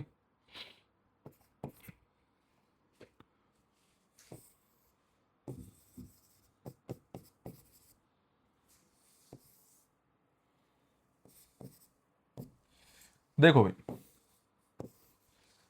जो बिफोर और आफ्टर दो कंजक्शन होते हैं, इनके बारे में खास करके एक चीज ध्यान रखना, बहुत ज्यादा मुश्किल बात नहीं, सिंपल सी बात है। क्या? कि जो बिफोर है, अगर बिफोर के बाद सेकंड फॉर्म लिखा मिल गया, बिफोर के साथ वाला, जो बिफोर के साथ जो क्लोज चल रही है उसमें सेकंड फॉर्म मिल गया, तो दूसरी वाली क्लोज में जिसमें कंजक्शन नहीं है उसमें 100% हेड प्लस वर्ब की थर्ड फॉर्म होगा। कोई इफ और बट वाली बात नहीं है, ध्यान रखना। सेम गोज विद आफ्टर, अगर आफ्टर के बाद जो सेंटेंस लिखा है उसमें हेड प्लस वर्ब की थर्ड फॉर्म मिल गया, तो आफ्टर के पहले वाले में जिसमें कंजक्शन नहीं है उसमें वर्ब की कौन सी फॉर्म होगी? Second form. अब कुछ बच्चे कहेंगे भैया आफ्टर यहां तो शुरू में आ गया। अरे आफ्टर शुरू में आ गया तो क्यों परेशान हो रहे बच्चे? इस पूरी को उठा के यहां रख दे, कॉमा लगा के, बात तो एक ही है। इसको यहां रख दे, क्या ही फर्क पड़ना है? बोले सर आफ्टर शुरू में आ गया। कंजक्शन की क्लोज वो क्लोज होती है जो कंजक्शन के साथ चलती है। इस आफ्टर की क्लोज मैं पूछूं कौन सी है? ये क्लोज है आफ्टर की, आफ्टर का अधिकार इतने पे है। मैं पूछूं बिफोर की क्लोज कौन सी है? यहां पे ये रही, देखो, ये क्लोज है बिफोर की। बोले सर वो दूसरी वाली ना, बिफोर का इससे रिलेशन है, आफ्टर के बाद रखा उसका रिलेशन है। बोले सर फिर मेन क्लोज, मेन क्लोज पहले भी हो सकती है, मेन क्लोज बाद में भी हो सकती है। अब जैसे इस वाले सेंटेंस में देखो, मैंने तुम्हें समझाया तो इस तरीके से, लेकिन वहां वहां कैसे लिखा है? वहां लिखा है आफ्टर पहले, वहां आफ्टर पहले लिखा है। कहने का मतलब ये क्लोज पहले आ गई तो सेकंड फॉर्म उठा के बाद में रख दो, बात एक ही है। लेकिन फर्क इतना है कि जो आफ्टर के साथ वाली क्लोज होगी उसका ध्यान रखना है बस। अब कुछ कई बार ऐसा होता है कि ना तो साथ में सेकंड फॉर्म आई, ना हेड प्लस वर्ब की थर्ड फॉर्म आई, दोनों में ही बिफोर आफ्टर में। तो बिफोर आफ्टर में ये जो पास्ट वाला नियम है, सेकंड फॉर्म और हेड प्लस वर्ब की थर्ड फॉर्म वाला, ये केवल तभी काम कर पाएगा जब दोनों में से एक सिचुएशन फुलफिल हो रही हो। या तो बिफोर से पहले हेड प्लस वर्ब की थर्ड फॉर्म आया हो तो बाद में सेकंड फॉर्म कर देना, या फिर बिफोर के बाद सेकंड फॉर्म आया हो तो पहले वाले में हेड प्लस वर्ब की थर्ड फॉर्म कर देना। सेम गोज विद आफ्टर, अगर आफ्टर के साथ वाले में हेड प्लस वर्ब की थर्ड फॉर्म आया है तो पहले वाले में 100% सेकंड फॉर्म आएगा, या फिर आफ्टर से पहले सेकंड फॉर्म दे रखा है तो आफ्टर के बाद वाले में हेड प्लस वर्ब की थर्ड फॉर्म आएगा।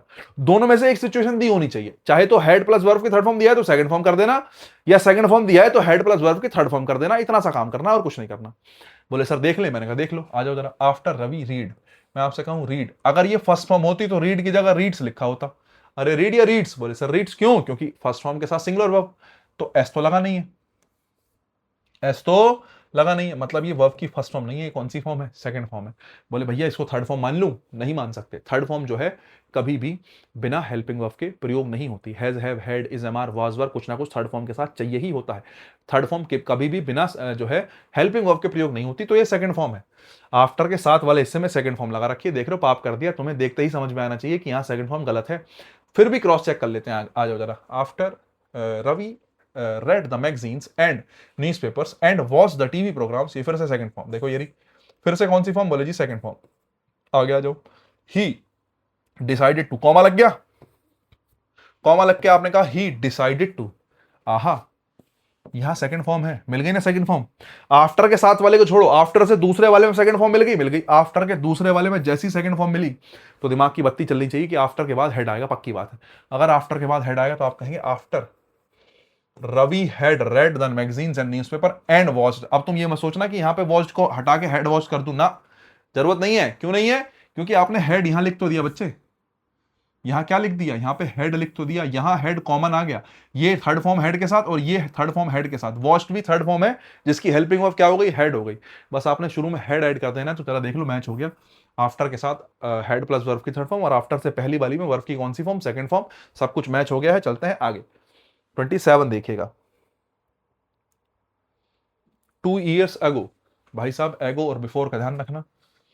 अगर किसी सेंटेंस में ऐसी लगा रखा है टाइम के साथ आपने एगो और बिफोर, ठीक है नहीं, जैसे डायरेक्ट से इनडायरेक्ट में चेंज होता है, एगो का क्या, बिफोर, तो ध्यान रखना एगो हमेशा अपने साथ वर्ब की सेकंड फॉर्म लेता है, और बिफोर अपने साथ हेड प्लस वर्ब की कौन सी फॉर्म लेता है, थर्ड फॉर्म लेता है। अगर आप कह रहे हो 2 years ago, तो आप सेकंड फॉर्म लगाओगे। आप कह रहे हो 2 years बिफोर, तब आप हेड प्लस वर्ब की थर्ड फॉर्म लगाओगे। इतनी सी बात है याद रखने की। अगर आपने एगो कहा है, क्या कहा है, एगो, तो वर्ब की सेकंड फॉर्म आएगी, सेकंड फॉर्म आएगी तो पास्ट को सेकंड फॉर्म मानो, है बटाओ, बात ठीक हो गई। आगे चलते हैं।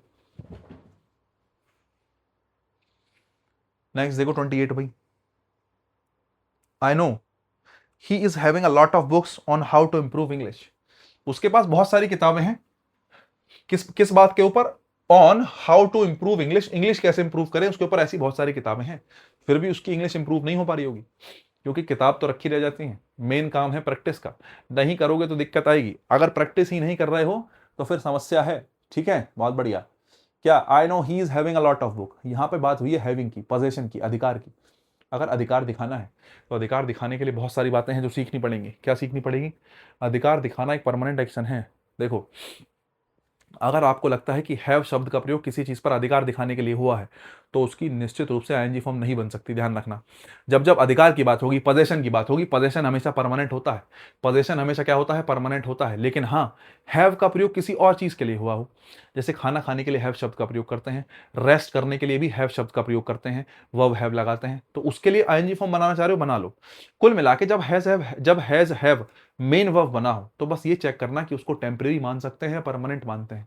आ जाओ जरा, जैसे मैं एक दो सेंटेंस देता हूं आपको, ठीक है।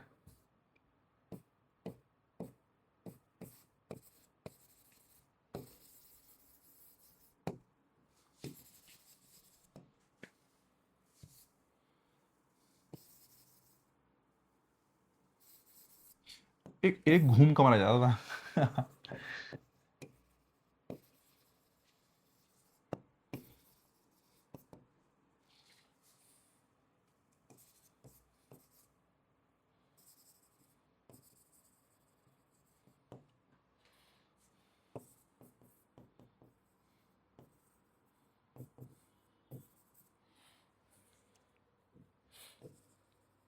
जरा बताना कौन सा सही कौन सा गलत है।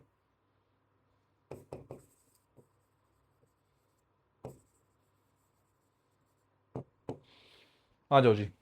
अगर मैं आपसे कहूं आई एम हैविंग ये रहा, और आई एम हैविंग ये रहा, और आई एम हैविंग ये रहा, मैं पूछूं तीनों में से कौन सा सही है कौन सा गलत है। तुम्हारा लंच करना, तुम्हारा रेस्ट करना, और तुम्हारे पास किताबें होना, कौन सा गलत कौन सा सही। तुम्हारा लंच करना, तुम्हारा रेस्ट करना, तुम्हारे पास किताबें होना। तो अगर मैं तुम्हें बता दूं, तुम्हारा लंच करना एक टेम्परेरी एक्शन है, ध्यान रखना। अरे 5 मिनट कर लोगे, 10 मिनट कर लोगे, एक साल थोड़ी कर लो, एक साल भी टेम्परेरी ही है। पूरे जीवन भर थोड़ी लंच करते रहोगे, और टेम्परेरी एक्शन है, तो टेम्परेरी एक्शन की आईएनजी फॉर्म बन जाती है, कोई समस्या नहीं है। इसका मतलब सेंटेंस भी क्या है, सही है। रेस्ट करना, 5 मिनट, 10 मिनट, 1 घंटा, 2 घंटा, 8 घंटे, 10 घंटे, पूरा जीवन रेस्ट नहीं हो सकता। तो रेस्ट करना भी कैसा एक्शन है, बोले सर टेम्परेरी। अगर रेस्ट करना टेम्परेरी एक्शन है, मतलब वर्ब की आईएनजी फॉर्म को सही मान सकते हैं, मतलब सेंटेंस भी क्या है, सही है। I am having rest, have का हैविंग बन सकता है। लेकिन मैंने कहा I am having a lot of books on how to improve English, जो ऊपर लिखा है, मेरे पास बहुत सारी किताबें हैं इस बात पर कि इंग्लिश कैसे इंप्रूव करें।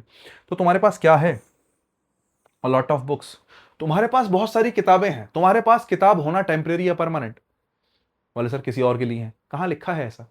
ठीक है, बोले सर मेरे पास तो 2 महीने के लिए है, लाइब्रेरी से लाया था। 2 महीने के लिए भी है ना, तो 2 महीने भी परमानेंट ही है।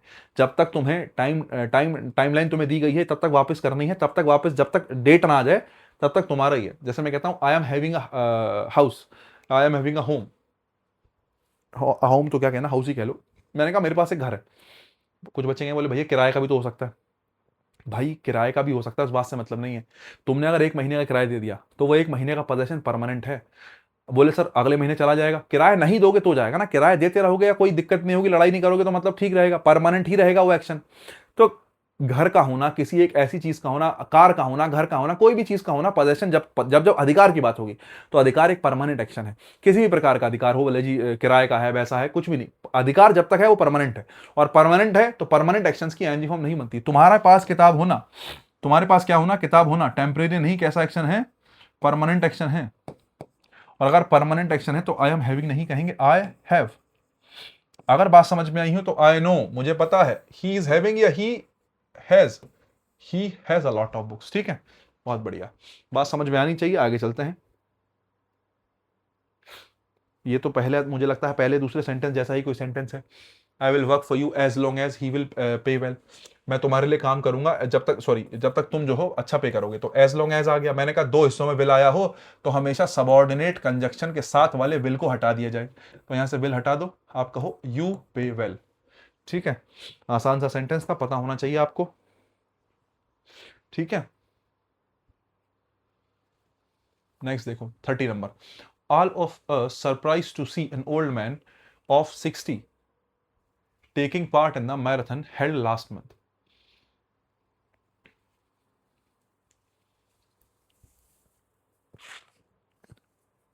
बताओ भाई,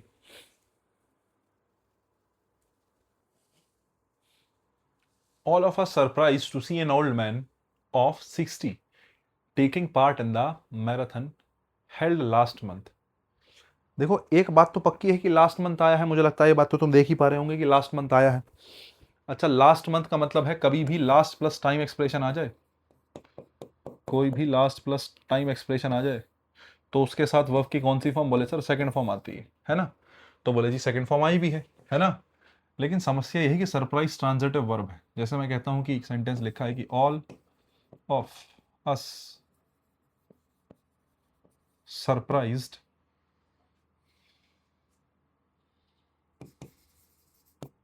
दैट ओल्ड मैन।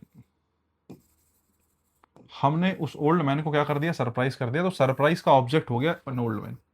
ठीक है साहब, कहानी में यही कहना चाहता हूं कि अगर सरप्राइज लिख रहे हो तो सरप्राइज के साथ उसका ऑब्जेक्ट भी लिखना पड़ेगा। कौन, दैट ओल्ड मैन, या कुछ भी। मतलब यहां तो मैंने ओल्ड मैन आपको मान के बता दिया, ऊपर ओल्ड मैन ऑब्जेक्ट नहीं होगा क्योंकि वो सी का ऑब्जेक्ट है। हमने किसको देखा, एक ओल्ड मैन को देखा। मैं आपसे कहूं सरप्राइज का, ऑल ऑफ अस सरप्राइज, हमने सरप्राइज किया। मैं पूछूं, या तो हमने सरप्राइज किसी को किया होगा या हम खुद हो गए होंगे। अगर हमने किया है तो एक्टिव वॉइस में, अगर हम हो गए तो पैसिव वॉइस में। आप कहो all of us were surprised. हम सब के सब क्या थे, बोले सर सरप्राइज थे। हमने सरप्राइज किया एक्टिव वॉइस, हम सरप्राइज हो गए पैसिव वॉइस। तो कुल मिला के क्या कहना चाह रहे होंगे, हमने किया है या हम हो गए, हम सबके सब सरप्राइज हो गए देखकर ओल्ड मैन को 60 टेकिंग पार्ट इन मैराथन। 60 साल का जो वृद्ध आदमी था, बूढ़ा आदमी था, मैराथन में पार्ट ले रहा था। हम ये देख के सरप्राइज हो गए। अगर तुम सरप्राइज हुए तो पैसिव वॉइस बनेगा, अगर पैसिव बनेगा तो सरप्राइज नहीं, all of us were surprise. हम सब के सब क्या थे, सरप्राइज थे। आप सरप्राइज की जगह पैसिव बनाएंगे, वर सरप्राइज। ठीक है, थोड़ी स्पीड बढ़ानी पड़ेगी क्या बढ़ाते हैं, 1 घंटा हो गया यार, मुझे लगता है 30 सेंटेंस कर पाए हम। When I went there Charlie's is playing a game of chess. फिर वही बात है, मैंने आपको सिखाया था कि व्हेन क्लोज जो है वो टाइम क्लोज होती है, और व्हेन क्लोज टाइम क्लोज होती है। व्हेन पास्ट में चल रहा है, टाइम क्लोज पास्ट में है, मतलब सेंटेंस का टाइम पास्ट है। तो फिर इज प्लेइंग या वॉज प्लेइंग, बोले सर वॉज प्लेइंग। बहुत बढ़िया। If it snowed tomorrow we will go skating. अगर कल जो है बर्फ पड़ती है तो हम जो है क्या, कहाँ जाएंगे, स्केटिंग जाएंगे। एक चीज मैं आपको बता चुका हूं, अगर इफ के साथ वाले हिस्से में, इफ के साथ वाले हिस्से में कुछ आए तो अगले वाले हिस्से में विल प्लस वर्ब की फर्स्ट फॉर्म आता है।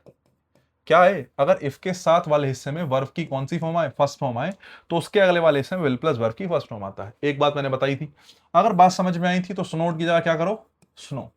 If it snows, if it snows. कुछ बच्चे कहेंगे भैया टुमारो लिखा है विल लगा दूं, नहीं लग सकता। टुमारो लिखा है विल लगा दूं, नहीं लगेगा। क्यों नहीं लगेगा, क्योंकि इफ आया है। अरे कंडीशनल सेंटेंस है, सबऑर्डिनेट कंजक्शन है। सबऑर्डिनेट कंजक्शन में चाहकर भी विल का प्रयोग करना गलत है। सबऑर्डिनेट कंजक्शन के साथ जो क्लोज होती है सबऑर्डिनेट क्लोज होती है। सबऑर्डिनेट क्लोज में विल का प्रयोग करना गलत होता है, तुम चाहकर भी प्रयोग नहीं कर सकते साहब। टुमारो देख के विल लगाने की कोशिश मत करना, नहीं लग पाएगा। कुछ बच्चे सोच रहे हैं भैया वर्ब की फर्स्ट फॉर्म प्रेजेंट है, नहीं। यहाँ ये वर्ब की फर्स्ट फॉर्म है, ये फ्यूचर को ही दिखा रही है। लेकिन वही बात है कि कंडीशनल सेंटेंस जब बहुत डेप्थ में पढ़ोगे तो समझ पाओगे। अभी इतना ध्यान रखो कि इफ के साथ फर्स्ट फॉर्म, अगले वाले में विल प्लस वर्ब की फर्स्ट फॉर्म। यहाँ विल प्लस वर्ब की फर्स्ट फॉर्म आई थी, तो इस वाले में वर्ब की कौन सी फॉर्म आएगी? बोले जी फर्स्ट फॉर्म आएगी। मुझे लगता है बात समझ में आ गई होगी। आ गई होगी तो आगे चलते हैं, टाइम वेस्ट करेंगे नहीं। 33 आप मुझे बताएंगे इफ के साथ वाले हिस्से में वुड हैव प्लस वर्ब की थर्ड फॉर्म। पहली बात तो कहीं आता ही नहीं है। हाँ, इफ के दूसरे वाले हिस्से में आता है वुड हैव प्लस वर्ब की थर्ड फॉर्म, तो इफ के साथ वाले में आता है हैड प्लस वर्ब की third form. If I had worked regularly, ये हो गई बात। नेक्स्ट देखिएगा, the unreasonable behaviour of his daughter, ठीक है, was thoroughly upset mister Gupta. हाँ जी, मुझे एक बात बताओ, यहां पर वॉज अपसेट क्यों लिखा है? सोच पा रहे हो? उसका जो अनरीजनेबल बिहेवियर था उसकी डॉटर का, उसने अपसेट कर दिया मिस्टर गुप्ता को। तो अपसेट आपकी वर्ब हो गई। अपसेट हुम, किसको कर दिया? बोले सर मिस्टर गुप्ता। तो अपसेट का ऑब्जेक्ट तो यहां लिखा है। अगर ऑब्जेक्ट लिखा है मतलब ये जो वर्ब है ये एक्टिव वॉइस में है, क्योंकि वर्ब के साथ में ही ऑब्जेक्ट रखा है। अगर ये एक्टिव वॉइस में है तो वाज की क्या जरूरत है? वाज वर्ब के साथ थर्ड फॉर्म क्यों आया है साहब? ठीक है, नहीं तो आपको पैसिव बनाने की आवश्यकता नहीं है, पैसिव बनाने की आवश्यकता नहीं है। अगर बात समझ में आई हो तो 35 पे चलते हैं, ठीक है। किस पे चलते हैं? 35 पे चलते हैं, ठीक है। आ जाओ जरा। इट इज इन 1929, फिर वही बात है, 1929 की बात है। अगर 1929 की बात है, इज या वॉज? बोले सर इट वॉज, ठीक है। नेक्स्ट देखिएगा, सूजी did not prepare her breakfast yet, ठीक है। बताओ जी क्या कहोगे? अब फिर वही बात है, मैं आपको सिखा के आया हूं थोड़ी देर पहले, वही है ना, शुरू में मैंने थीम बना दी, उससे रिलेटेड बाकी सेंटेंस आए, हम करते चलेंगे जल्दी जल्दी। येट के साथ मैं आपको सिखा के आया हूं प्रेजेंट परफेक्ट और साथ में निगेटिव। प्रेजेंट परफेक्ट का नेगेटिव सेंटेंस येट के साथ आता है, और प्रेजेंट परफेक्ट का नेगेटिव आता है नॉट। तो आया है, प्रेजेंट परफेक्ट नहीं आया है। Susie has not prepared her breakfast yet, ठीक है, बहुत बढ़िया। He told me that he wrote a letter to his superior for a certain reason, बहुत बढ़िया साहब। उसने मुझे बताया है कि उसने एक लेटर लिखा है, अच्छी बात है, उसने बता दिया। मेन क्लोज जिसमें कंजक्शन नहीं आया, किसमें? बोले सर पास्ट में। देखो टोल्ड आया है वर्ब की सेकंड फॉर्म। तो सबऑर्डिनेट, ये सबऑर्डिनेट कंजक्शन है, वो भी पास्ट में। बोले सर रोट आया है सेकंड फॉर्म, बहुत बढ़िया। To his superior for a certain reason, ये मत सोचना सुपीरियर के साथ टू लगा दोगे, यहां टू की आवश्यकता नहीं है। याद ध्यान रखना, सर्टेन से पहले अगर ए आए तो सिंगुलर नाउन आता है, अगर सर्टेन से पहले ए ना आए तो प्लूरल नाउन आता है। A certain reason, certain reasons, ध्यान रखना ये चीज, ठीक है। सर्टेन से पहले ए आया तो सिंगुलर नाउन, सर्टेन से पहले ए नहीं आया होता तो प्लूरल नाउन रखते। A certain reason, certain reasons, ये भी ठीक है। समस्या क्या है? समस्या ये है कि दो एक्शन हुए हैं। पास्ट के कितने एक्शन हुए हैं? दो एक्शन हुए हैं। अच्छा, पास्ट के दो एक्शन के बारे में चर्चा करता हूं, ध्यान से सुनो, बहुत काम की बात बताऊंगा, थोड़ा टाइम तो लगेगा। ये हो गया प्रेजेंट, ये हो गया फ्यूचर, ये हो गया फ्यूचर ऑफ फ्यूचर। मैं आपको बता दूं, फ्यूचर से सवाल नहीं पूछा जाता पेपर में, फ्यूचर से कंडीशनल सेंटेंस आता है और कुछ नहीं आता। कंडीशनल सेंटेंस जानते हो ना, इफ के साथ फर्स्ट फॉर्म तो आगे विल प्लस वर्ब की फर्स्ट फॉर्म, ये जो कहानी होती है यही पूछी जाती है। फ्यूचर के नाम पे यही पूछा जाता है। बोले सर और सवाल आते हैं प्रेजेंट से और परफेक्ट से, कंटिन्यूस से, परफेक्ट से, या फिर इंडेफिनिट से सवाल आते हैं। फ्यूचर से कोई सवाल नहीं आता। अगर आता है फ्यूचर से तो कंडीशनल सेंटेंस आता है, तो बहुत ज्यादा फ्यूचर को ध्यान रखने की आवश्यकता नहीं है। हालांकि एक टाइमलाइन जो होती है उसमें 5 टाइम होते हैं, present, future, future of future, और एक होता है पास्ट, और एक होता है पास्ट ऑफ पास्ट, ठीक है साहब। अब ध्यान से सुनना, बहुत ध्यान से सुनना। अगर तुम्हें लगता है कि तुम प्रेजेंट से पीछे जा रहे हो, पहली बात तो टाइमलाइन में 5 ही टाइम होते हैं, प्रेजेंट से पीछे 2 टाइम होते हैं, पास्ट और पास्ट ऑफ पास्ट। मैं आपसे कहूं पास्ट ऑफ पास्ट पे कैसे जाया जाएगा तो तुम्हें पता होना चाहिए। पहले प्रेजेंट से जाते हैं किस पे? पास्ट पे, फिर पास्ट से जाते हैं पास्ट ऑफ पास्ट पे। तो ध्यान रखना, अगर पास्ट के 2 एक्शन हुए हैं आगे पीछे, एक एक्शन पहले हुआ, एक एक्शन बाद में हुआ। जैसे डॉक्टर के आने से पहले पेशेंट मर चुका था, पेशेंट पहले मर गया, पास्ट ऑफ पास्ट में बनाओ। बाद में डॉक्टर आया, सेकंड फॉर्म में बनाओ। पास्ट ऑफ पास्ट मतलब हेड प्लस वर्ब की third form, in general head plus verb की थर्ड फॉर्म। पास्ट मतलब वर्ब की कौन सी फॉर्म? Second form. तो मैं ये कहना चाहता हूं, अगर 2 एक्शन हो, डॉक्टर के आने से पहले पेशेंट मर चुका था, पेशेंट पहले मर गया, सबसे पुराना एक्शन पेशेंट का बनना, हेड प्लस वर्ब की थर्ड फॉर्म। डॉक्टर बाद में आया, वर्ब की कौन सी फॉर्म? Second form. प्रेजेंट में अब हम बात कर रहे हैं, ठीक है, बहुत बढ़िया। उसके अलावा ऐसा भी हो सकता है, बोले भैया पास्ट के 2 एक्शन हो, मैंने कहा हाँ हो। एक किस पे हो जाए? पास्ट पे, एक हो जाए पास्ट ऑफ पास्ट पे। मैंने अभी एग्जांपल दिया कि डॉक्टर के आने से पहले पेशेंट मर गया था, 2 एक्शन आगे पीछे, साथ साथ नहीं हुए, आगे पीछे हुए। अगर आगे पीछे हुए तो आप ये मान सकते हो कि साहब एक पास्ट पे और एक पास्ट ऑफ पास्ट पे बनेगा, ठीक है। जो सबसे पुराना एक्शन होगा उसको हेड प्लस वर्ब की थर्ड फॉर्म में, जो उसके बाद हुआ होगा पुराने वाले के, उसको सेकंड फॉर्म में। अब मैं आपसे कहूं, कई बार ऐसा होता है कि दो एक्शन एकदम साथ में हो जाते हैं, उनके बीच में टाइम नहीं होता। मतलब दो एक्शन इतना जल्दी घटित हो जाएंगे, इतना जल्दी घटित हो जाएंगे कि जैसे आप पास्ट की बात करोगे, बोले सर प्रेजेंट से कहां गए पास्ट पे, पहला एक्शन पास्ट पे हुआ, लेकिन दूसरा एक्शन इतना जल्दी हो जाएगा कि वो कहां नहीं जा पाएगा, पास्ट ऑफ पास्ट पे जा नहीं पाएगा, वो यहीं घटित हो जाएगा तत्काल एकदम तुरंत। ठीक है, कई बार दो एक्शन इतनी जल्दी घटित होते हैं, दोनों एकदम साथ साथ घटित हो जाएंगे। जब दोनों साथ साथ घटित हो जाएंगे तो दोनों को किस पर रख देंगे, पास्ट पे रख देंगे। तो मैं पूछूं ये पॉसिबिलिटी है, मैंने कहा है। एक एक्शन पास्ट पे हो सकता है, एक पास्ट ऑफ पास्ट पे हो सकता है, मैंने कहा हो सकता है। क्या घटना है, एक पहले हुआ हो एक बाद में हुआ हो, पुराने वाले को हेड प्लस वर्ब की थर्ड फॉर्म और उसके बाद वाले को सेकंड फॉर्म। ठीक है, एक बात, दो एक्शन एकदम तत्काल ही हो गए, हाथों हाथ हो गए, वर्ब की कौन सी फॉर्म, सेकंड फॉर्म। जैसे जैसे ही मैंने दरवाजा खोला हवा अंदर आई, when I open the door the wind came in, दरवाजा खोला हवा अंदर आई। कोई इस प्रकार का एक्शन जब ऐसी घटना हो गई हो जो दोनों एकदम हाथों हाथ हो गए, बीच में उनके टाइम ही नहीं है, दरवाजा खुला होगा हवा अंदर आई होगी, दोनों के बीच में कोई टाइम नहीं है, कोई ऐसा ऐसा नहीं है कि 5-10 मिनट का टाइम हो, 1-2 मिनट का टाइम हो, नहीं, नैनो सेकंड की बात है, एकदम एकदम खुला, एकदम हवा अंदर आई, सीधी सी बात। तो दोनों पास्ट पे हो गए। मैं तुमसे ऐसा पूछूं कि भैया दो पास्ट पे हो सकते हैं, मैंने कहा हो सकते हैं। क्या दो पास्ट ऑफ पास्ट पे हो सकते हैं, ऐसा कभी नहीं हो सकता, क्योंकि दो एक्शन के पास्ट ऑफ पास्ट पे होने के लिए एक एक्शन कहां से होके जाएगा, पास्ट से होके जाएगा ना। तो ऐसा कभी नहीं हो सकता कि दो एक्शन हेड प्लस वर्ब की थर्ड फॉर्म से बन जाए, ये पॉसिबल नहीं है। ठीक है, बहुत बढ़िया, तुम्हें कॉन्टेक्स्ट समझ में आया होगा मैं क्या समझाना चाहता हूं। अब तुम्हें एक बात और समझनी है बस, कि पास्ट के दो एक्शन है, तो एक पास्ट पे और एक किस पे, पास्ट ऑफ पास्ट पे। पास्ट ऑफ पास्ट पे हेड प्लस वर्ब की थर्ड फॉर्म पे कौन सा बनता है, पुराना वाला, सबसे पुराना एक्शन है वो यहां बनेगा। ठीक है, नहीं, और इसके बाद में जो हुआ है वो उसके बाद यहां आ जाएगा। अगर मैं आपसे कहूं उसने मुझे बताया कि उसने एक लेटर लिखा है अपने सुपीरियर को, उसका दो एक्शन हुए, एक तो लेटर लिखना और एक उसका बताना। ठीक है, एक लेटर लिखना और एक पुराना बताना। मैं पूछूं सबसे पहले कौन सा हुआ होगा, सबसे पुराना एक्शन कौन सा है, सबसे पुराना एक्शन है उसका क्या करना, सबसे पुराना एक्शन है उसका लेटर लिखना, सबसे पुराना एक्शन है लेटर लिखना। ठीक है, और इस लेटर लिखने के बाद में क्या हुआ, बोले उसने बताया, तो ये वर्ब की कौन सी फॉर्म, बोले जी सेकंड फॉर्म। तो बताना सेकंड फॉर्म में आ गया। सबसे पहले क्या हुआ, बोले लेटर लिखा होगा, लेटर लिखने के बाद बताया होगा, जो सबसे पुराना एक्शन होता है उसके लिए हेड प्लस वर्ब की कौन सी फॉर्म, थर्ड फॉर्म। तो बस वही बात है, ही रोट या he had written, he had written. तो हो सकता है कुछ बच्चे हेड रिटन समझ गए हो, लेकिन मुझे लगता है अब आपको कॉन्टेक्स्ट क्लियर होगा कैसे हम इसको जज करते हैं। ठीक है, आपको पता था, बड़ी अच्छी बात है, नहीं पता तो मैंने क्लियर कर दिया है। He reminded me that he has often told me not to play with fire. उसने मुझे याद दिलाया कि मैंने तुम्हें अक्सर बताया है। ठीक है, एक बात। दूसरी बात क्या है, दूसरी बात ये है गाइस कि दैट से पहले क्लोज रखी है मेन क्लोज, मेन क्लोज में सेकंड फॉर्म आई है, मेन क्लोज पास्ट में, तो सबऑर्डिनेट भी किसमें, पास्ट में, तो यहां हैज तो नहीं आएगा। अच्छा ठीक है, दो एक्शन हुए, एक तो रिमाइंड कराने का, ठीक है, और एक क्या करने का, बताने का।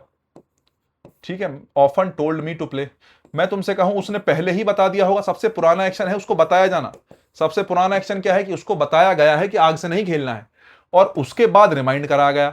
ठीक है, नहीं, उसके बाद रिमाइंड करा गया, सबसे पुराने एक्शन को हेड प्लस वर्ब की थर्ड फॉर्म में, और उसके बाद जो हुआ है उसके वर्ब की सेकंड फॉर्म में। तो रिमाइंड सेकंड फॉर्म में है, पुराने एक्शन को हेड प्लस वर्ब की थर्ड फॉर्म में।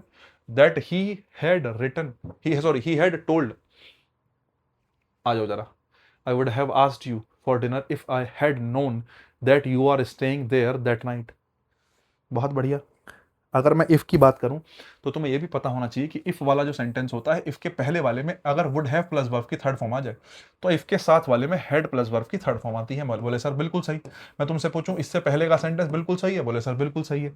अब आ गया that close, that you are staying there that night, that night, मैं कहूं दिस नाइट प्रेजेंट है, दैट नाइट पास्ट है। अगर दैट नाइट पास्ट है, अगर दैट नाइट पास्ट है, तो यू आर स्टेइंग या यू वर स्टेइंग, बोले सर यू वर स्टेइंग। बहुत बढ़िया, आ जाओ जरा, ये तो बहुत आसान सेंटेंस हो गया। If the tourist would have come, देखो यहां आ गया, ये आ गया वुड हैव प्लस वर्ब की थर्ड फॉर्म, तो इसके साथ क्या आएगा, हेड प्लस वर्ब की थर्ड फॉर्म। बहुत बढ़िया, नेक्स्ट देखो, The teacher remarked very angrily yesterday that the boys have all done it very badly, कि भाई लड़कों ने बहुत खराब काम किया है। ठीक है, अगर तुम्हें बात समझ में आई हो तो yesterday के साथ बोले सर वर्ब की कौन सी फॉर्म, सेकंड फॉर्म। ठीक है, उसके बाद दैट लगा। बहुत बढ़िया, एक बात तो क्लियर है, अगर तुम्हें कुछ भी समझ में नहीं आ रहा तो तुम्हें यह समझ में आना चाहिए कि मेन क्लोज किस में है, पास्ट में, तो सबऑर्डिनेट भी किस में बनेगी, पास्ट में। तो हैव का पास्ट क्या होता है, बोले सर हेड होता है, तो हेड लगा लो। बाकी दूसरी बात है, दो एक्शन हुए हैं, रिमार्क करना टीचर का और उनका काम करना। डन जो है, उन्होंने जो किया है, उनके द्वारा जो किया गया, ये सबसे पुराना एक्शन है, और इसके बाद एक काम हुआ रिमार्क का, इसके बाद रिमार्क किया गया, रिमार्क बाद का है। तो जो पुराना एक्शन है वो हेड प्लस वर्ब की कौन सी फॉर्म में, थर्ड फॉर्म में, और रिमार्क बाद में किया गया है तो कौन सी फॉर्म में, सेकंड फॉर्म में। तो यहां हेड प्लस वर्ब की थर्ड फॉर्म आएगा। ऐसे भी तुम क्लियर कर सकते हो बात को, ठीक है।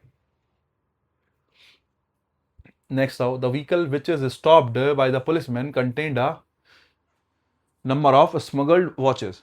The vehicle which is stopped, vehicle जो रोका गया है पुलिसमैन द्वारा, उसमें थे, कंटेंट मतलब क्या था, उसमें था अ number of smuggled watches, smuggled watches थी उसके अंदर। एक बात बताओ, अगर ये कंटेंट पास्ट में है, मैं आपसे कहूं मेन क्लोज क्या है जरा देखना, vehicle content a number of smuggled watches, ये आपकी मेन क्लोज है। मैं आपसे कहूं सबऑर्डिनेट क्या है, ये है subordinate, which is stopped by the policeman. बोले सर कैसे पता चला, अरे विच सबऑर्डिनेट कंजक्शन है, तो ये सबऑर्डिनेट क्लोज हो गई, ठीक है। तो मेन क्लोज अगर पास्ट में तो सबऑर्डिनेट भी किस में, बोले सर पास्ट में, तो विच वॉज स्टॉप्ड। ऐसे नहीं समझ रहे तो मीनिंग से समझ लो, कंटेंट उसमें थे, इसका मतलब रोकी गई थी, गाड़ी रोकी गई थी, मतलब इज या वॉज, बोले सर वॉज। बहुत बढ़िया। Although it is summer now the weather at the hill station was quite pleasant. बताओ भाई 43 में क्या कहोगे, थोड़ा सा तुम्हें जो है नाव लग के मुझे लगता है कंफ्यूजन हो रहा होगा। ऑल दो इट इज समर नाउ, देखो तुम ये सोच रहे हो कि इसमें जो है वॉज कर दूं तो नहीं कर पाओगे, क्योंकि नाउ लिखा है, नाउ मतलब तुम्हें क्लियर है कि प्रेजेंट की बात है, तो यहां तो इजी आएगा। ऑल दो इट इज समर नाउ, बात ठीक है। The weather at the hill station is quite pleasant, है ना। क्या कि हालांकि अभी समर है, गर्मियां हैं, लेकिन पहाड़ों पर जो है मौसम जो है अच्छा होगा, प्रेजेंट की बात कर रहे हो, पहाड़ों पर मौसम अच्छा है, पहाड़ों पर मौसम अच्छा है मतलब पास्ट अच्छा था नहीं, अच्छा है। जब तुम प्रेजेंट की ही बात कर रहे हो तो तुम कहोगे पहाड़ों पर मौसम अभी अच्छा है, हालांकि यहां गर्मी है लेकिन वहां पर अच्छा मौसम है। अगर है प्रेजेंट है तो वॉज नहीं, किसका प्रयोग करेंगे, इज का प्रयोग करेंगे। 44 पे आइएगा। The lawyer asked me whether I had kept my clothes before taking a dip in the water. अच्छा हैड आई लिखा है क्या, आई हैड या आई हैड, हैड आई नहीं, क्या कहेंगे, आई हैड कहेंगे। अरे आज लिखा है मतलब डायरेक्ट से इनडायरेक्ट बनाया गया है। इनडायरेक्ट सेंटेंस का हमेशा ध्यान रखना, सब्जेक्ट के बाद हेल्पिंग वर्ब का प्रयोग करते हैं, सब्जेक्ट से पहले कभी हेल्पिंग वर्ब का प्रयोग नहीं होता, सब्जेक्ट के बाद में हेल्पिंग वर्ब आती है। Where I had kept my, आ जाओ जरा। What I want to tell you is that I think of living this job. What I want to tell you, जो मैं तुम्हें बताना चाहता हूं वो क्या है, इज दैट, वो ये है, प्रेजेंट की बात चल रही है, that I think of living this job, मैं सोच रहा हूं। यहां पर थिंक का मतलब मैं मानता हूं, मानना या लगना नहीं है। और जब जब थिंक का मतलब मानना या लगना नहीं होता तो थिंक की आईएनजी फॉर्म बनानी पड़ सकती है। यहां पर थिंक का मतलब है मैं सोचना, यहां पर थिंक का मतलब है सोचने से, ठीक है। मानना या लगना परमानेंट एक्शन होता है। अगर थिंक का मतलब मानना या लगना है तो ये परमानेंट एक्शन है, इसकी कभी आईएनजी फॉर्म नहीं बनती। अगर थिंक का मतलब मुझे, मैं मानता हूं, मुझे लगता है, तो वर्ब की आईएनजी फॉर्म नहीं बनेगी। लेकिन थिंक का मतलब सोचना है, और मैं तुमसे कहूं सोचना कैसा एक्शन है, सोचना टेम्परेरी एक्शन है, और टेम्परेरी एक्शन है तो टेम्परेरी एक्शन की हमेशा क्या बनती है, बोले सर आईएनजी फॉर्म बनती है। तो आप कह रहे हो कि मैं तुम्हें बताना चाहता हूं कि मैं सोच रहा हूं leaving this job, getting back to India and starting some business there. तो मैं सोच रहा हूं तो आप कहेंगे आई थिंक नहीं, आई एम थिंकिंग ऑफ, ठीक है, I am thinking of. Next आ जाओ 46 पे। We are in this town for the last 10 years. बहुत बढ़िया, फॉर द लास्ट 10 ईयर्स। एक चीज ध्यान रखना, लास्ट ईयर के साथ सेंस आता है, और द लास्ट ईयर के साथ क्या आता है, फोर आता है, ठीक है। या फिर लास्ट अ ईयर के साथ भी क्या आता है, फोर आता है। एक तो ये थोड़ा सा कंफ्यूजन वाला है तो थोड़ा सा ध्यान रखना। बाकी अगर तुमने 10 लिख दिया तो फिर क्लियर सी बात है कि फोर ही आएगा, फिर तो ए और द मैटर करता नहीं है। बाकी हम पिछले 10 साल से जो है इस टाउन में है, but we never know that it was established by the English, कि अंग्रेजों द्वारा एस्टेब्लिश किया गया था। We are in this town for the last 10 years. एक बात बताना, ये कोई पास्ट है, इससे तुम चले कहां तक, बोले सर प्रेजेंट तक, ठीक है, और तुम अभी भी रह रहे हो वो बात अलग है। लेकिन जब तुम पास्ट से प्रेजेंट की बात करते हो और बीच में कितना टाइम है, बोले सर 10 ईयर्स है। इस पास्ट से लेके जब तुम प्रेजेंट तक जाते हो तो पास्ट से प्रेजेंट तक जाना क्या प्रेजेंट परफेक्ट नहीं होता, जल्दी बताओ। पिछले 10 सालों की बात कर रहे हो तो मतलब 10 साल मतलब पिछले टाइम से लेके प्रेजेंट तक कितने साल हो गए? बोले सर 10 साल हो गए। तो पास्ट से लेके प्रेजेंट तक जब चलने की घटना होती है तो इसको प्रेजेंट परफेक्ट कहते हैं। पास्ट से लेके प्रेजेंट तक चलने की घटना क्या होती है? बोले सर प्रेजेंट परफेक्ट होती है। तो we are in this town नहीं, we have been in this town, तुम्हारा यहां पर होना we have been, is am are की थर्ड फॉर्म बीन होती है, तो we have been in this town for the last 10 years, आप आर नहीं हैव बीन कहेंगे। नेक्स्ट आओ, she is waiting for the right moment to say all this since 2000। भाई since आ गया 2000 से, सन 2000 से वो सही मोमेंट का इंतजार कर रही है। एक चीज ध्यान रखना, अगर कभी भी सिंस की बात आ जाए, अगर कभी भी क्या आ जाए, सिंस की बात आ जाए, ठीक है, तो सिंस के बाद या तो कोई पॉइंट इन टाइम होगा, है ना, कोई पॉइंट मतलब एक ऐसा टाइम होगा जो किसको दिखा रहा होगा? पॉइंट को दिखा रहा होगा, या कोई सेंटेंस लिखा होगा, ठीक है, और उस सेंटेंस में वर्ब की कौन सी फॉर्म होगी? सेकंड फॉर्म होगी। ध्यान रखना, सिंस के बाद का परफेक्ट है, ध्यान रखोगे, ये चीज है ही, ये फिक्स है, मतलब है ना, सिंस से पहले। हालांकि इसके पीछे रीजन होता है और मैं बड़े तसल्ली से पढ़ाता हूँ, एक बात कम से कम आधा पौन घंटा लगता है इस बात को बहुत डिटेल में समझाने में, मजा भी आता है अभी, लेकिन उसकी जरूरत नहीं है, अभी फिलहाल हम प्रैक्टिस कर रहे हैं। सिंस से पहले क्या आएगा? बोले सर प्रेजेंट परफेक्ट या फिर प्रेजेंट परफेक्ट कॉन्टिन्यूअस। सिंस से पहले दोनों में से कौन सा भी टेंस आ सकता है? बोले सर ये तो प्रेजेंट परफेक्ट आएगा या प्रेजेंट परफेक्ट कॉन्टिन्यूअस आएगा, ठीक है। अगर मैं इन जनरल कहूं, तुम्हें कुछ भी समझ में नहीं आता, तो तुम्हें लगता है प्रेजेंट परफेक्ट कॉन्टिन्यूअस ऑप्शन में है तो उसको चुन लो, प्रेजेंट परफेक्ट कॉन्टिन्यूअस नहीं है तो किसको चुन लो? प्रेजेंट परफेक्ट को चुन लो, सिंपल भाषा तो ये है। हालांकि इसके पीछे एक रीजन होता है। प्रेजेंट परफेक्ट तब आता है जब रिजल्ट दिया हो, प्रेजेंट परफेक्ट कॉन्टिन्यूअस तब आता है जब रिजल्ट नहीं दिया हो। बोले सर रिजल्ट क्या चीज है? बताता हूं, जरा आगे देखना, फिलहाल तो ये ध्यान रखो, सिंस से पहले प्रेजेंट परफेक्ट या प्रेजेंट परफेक्ट कॉन्टिन्यूअस। आ जाओ जरा, मैंने कहा she is waiting for the right moment, सही मोमेंट का इंतजार कर रही है, सन 2000 थे, तो सिंस 2000, सिंस से पहले। अब आईएनजी तो पहले चीज रखी है, तो शी इज वेटिंग या she has been waiting? She has been waiting, she is waiting या she has been waiting? She has been waiting, she has been waiting for the right moment, ये ध्यान रखना। बोले आईएनजी तो पहले से लगी थी, तो परफेक्ट की क्या बना दिया? प्रेजेंट परफेक्ट कॉन्टिन्यूअस बना दिया। मैं तुमसे कहूं इन जनरल कैसे याद रखोगे, ये रिजल्ट वाली बात डिटेल में करूंगा, अभी समय नहीं है। वैसे तो मैंने बहुत सारी, अगर तुम और भी क्लास पढ़ रहे हो तो मैंने बहुत सारी क्लासेस में बता रखी है, ठीक है, कि कब रिजल्ट होता है कब नहीं होता, इससे पहले भी बता दिया 2-3 क्लासेस में, टॉप 100 में ही।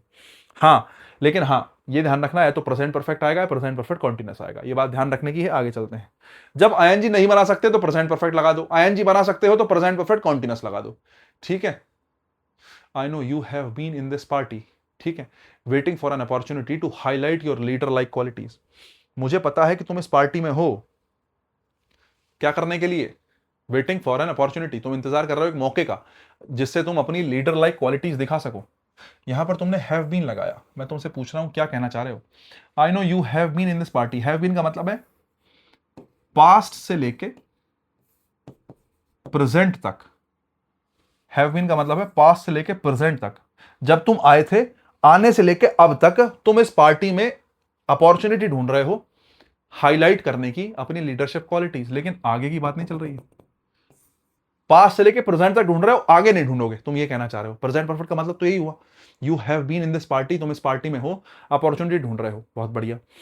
तो तुम पार्टी में तब से लेके अब तक इसलिए हो क्योंकि तुम एक अपॉर्चुनिटी ढूंढ रहे हो? नहीं, तुम पार्टी में आए ही इसलिए हो, ठीक है। नहीं, तुम ये कहना चाह रहे होंगे, तुम यहां पर पास्ट से लेके प्रेजेंट तक की बात नहीं कर रहे हो, तुम ये कह रहे हो कि तुम इस पार्टी में आए हो, तुम इस पार्टी में हो क्योंकि तुम अपनी लीडरशिप क्वालिटी दिखाना चाहते हो। तो आप कहेंगे हैव बीन की कोई आवश्यकता ही नहीं, I know you are in this party, मुझे पता है तुम इस पार्टी में हो, क्यों? क्योंकि तुम इंतजार कर रहे हो एक अपॉर्चुनिटी का। तो यहां पर तुम्हारा किसी पार्टी में होना यहां पर टाइम से रिलेटेड नहीं है, यहां पर बात चल रही है तुम्हारा पार्टी में होने से, कि तुम आए ही इसलिए हो क्योंकि तुम्हें अपॉर्चुनिटी चाहिए अपनी लीडर लाइक क्वालिटीज को दिखाने की, ठीक है। आ जाओ जरा, सिंस लास्ट जनवरी, मैंने कहा कभी भी सिंस आ जाए, सिंस के साथ कभी भी लास्ट आ जाए, last plus time expression, since आएगा, बहुत बढ़िया। सिंस से पहले प्रेजेंट परफेक्ट या present perfect continuous, the work has been going on, बहुत बढ़िया। They have been knowing me, एक चीज ध्यान रखना, मैंने अभी थोड़ी देर पहले बताया कि नो की आईएनजी फॉर्म नहीं बनती, तो they have knowing, they have been knowing me नहीं, they have known me, know की आईएनजी फॉर्म बनती ही नहीं है। बोले भैया फोर आया है, फोर के साथ क्या लगा दूं, उस बात को छोड़ो, बात यह है कि कुछ भी होता, नो की आईएनजी फॉर्म नहीं बनती। नो जब जब वर्ब के रूप में काम करता है उसकी आईएनजी फॉर्म नहीं बनती, और अगर नहीं बनती तो they have know me, they have know me. आ जाओ 51 नंबर पे चलते हैं, हमने 50 कर ली है। It is raining since morning, सुबह से बारिश पड़ रही है। Since morning it is raining, it has been raining. बोले sir it has been raining. Next देखो, it did not have even a single word with him. Sorry I है क्या, अच्छा I did not have even since last Monday, वही बात है। Since last Monday, last Monday से मेरी उससे कोई बात नहीं हुई है, तो सिंस के साथ प्रेजेंट परफेक्ट या प्रेजेंट परफेक्ट कॉन्टिन्यूस, तो आई हैव नॉट, हैव की थर्ड फॉर्म होती है हैड। बोले सर कंटिन्यूस ना बना ले, अरे कंटिन्यूस बनाओगे कहां से, वर्ब है ही नहीं तुम्हारे पास। आप क्या कहोगे, I have not been having, अरे गलत हो जाएगा, कंटिन्यूस है ही नहीं, वर्ब तुम्हारे पास है ही नहीं कंटिन्यूस बनाने लायक। हैव का हैड बना दो, डिड का हैव कर दो। I have not had even a single word with him, have not had. They use, they have no house to live in, ठीक है। सिंस, मैंने कहा सिंस के बाद क्या आएगा, वर्ब की सेकंड फॉर्म, दे केम। सिंस के बाद सेकंड फॉर्म आया, बोले सर आया। सिंस से पहले मैंने क्या बताया, क्या आता है, बोले सर परफेक्ट टेंस, तो दे हैव नो हाउस नहीं, आप कहेंगे दे हैव हैड, प्रेजेंट परफेक्ट। अब बोले सर कंटिन्यूस बना ले, अरे है पोजेशन वाली तो वर्ब है, ये उनके पास घर का होना पोजेशन है, यहां पर हेड जो है पोजेशन है, और मैं थोड़ी देर पहले ही बता के आया हूं पोजेशन वाली वर्ब्स की आईएनजी फॉर्म नहीं बनती। अगर तुम अधिकार दिखाने की बात कर रहे हो तो आईएनजी की जरूरत नहीं है। तो वही बात है, they have had no house, since से पहले present perfect. I am really grateful to her because she comes and helps me with whatever I need for the last 7 months. मैं बहुत जो है ग्रेटफुल हूँ, ठीक है नहीं, टू हर उनका, because she came and helps, वो आती है और मदद करती है मेरी, with what ever I need for the last 7 month. अच्छा ठीक है, फॉर द लास्ट 7 मंथ, पिछले 7 महीने से वो आ रही है और मदद कर रही है। कहने का मतलब क्या है, पास्ट से लेके प्रेजेंट तक और आगे भी वो मदद करती जा रही है। पास्ट से, पास्ट मतलब ये कितना टाइम है, 7 मंथ्स, पिछले 7 महीने से पास्ट से आती है और प्रेजेंट तक मदद कर रही है, 7 महीने से मदद कर रही है और आगे भी कर रही है। जब पास्ट से लेके प्रेजेंट तक बात हो और काम आगे भी चल रहा हो तो इसको क्या बोलते हैं, प्रेजेंट परफेक्ट कॉन्टिन्यूअस। यहां से लेके यहां तक होता है प्रेजेंट परफेक्ट, आगे भी काम जारी है तो उसको क्या बोलते हैं, कॉन्टिन्यूअस बोलते हैं। तो प्रेजेंट परफेक्ट कॉन्टिन्यूअस, तो आप कहेंगे शी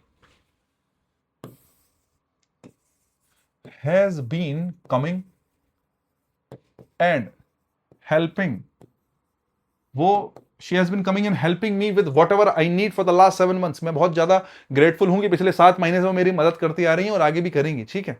आ जाओ जरा, he has been badly disturbed since he has got married. वही बात, सिंस से पहले प्रेजेंट परफेक्ट आएगा या प्रेजेंट परफेक्ट कॉन्टिन्यूस आएगा। प्रेजेंट परफेक्ट आया था उसका पैसिव बना दिया, टेंशन ना लो।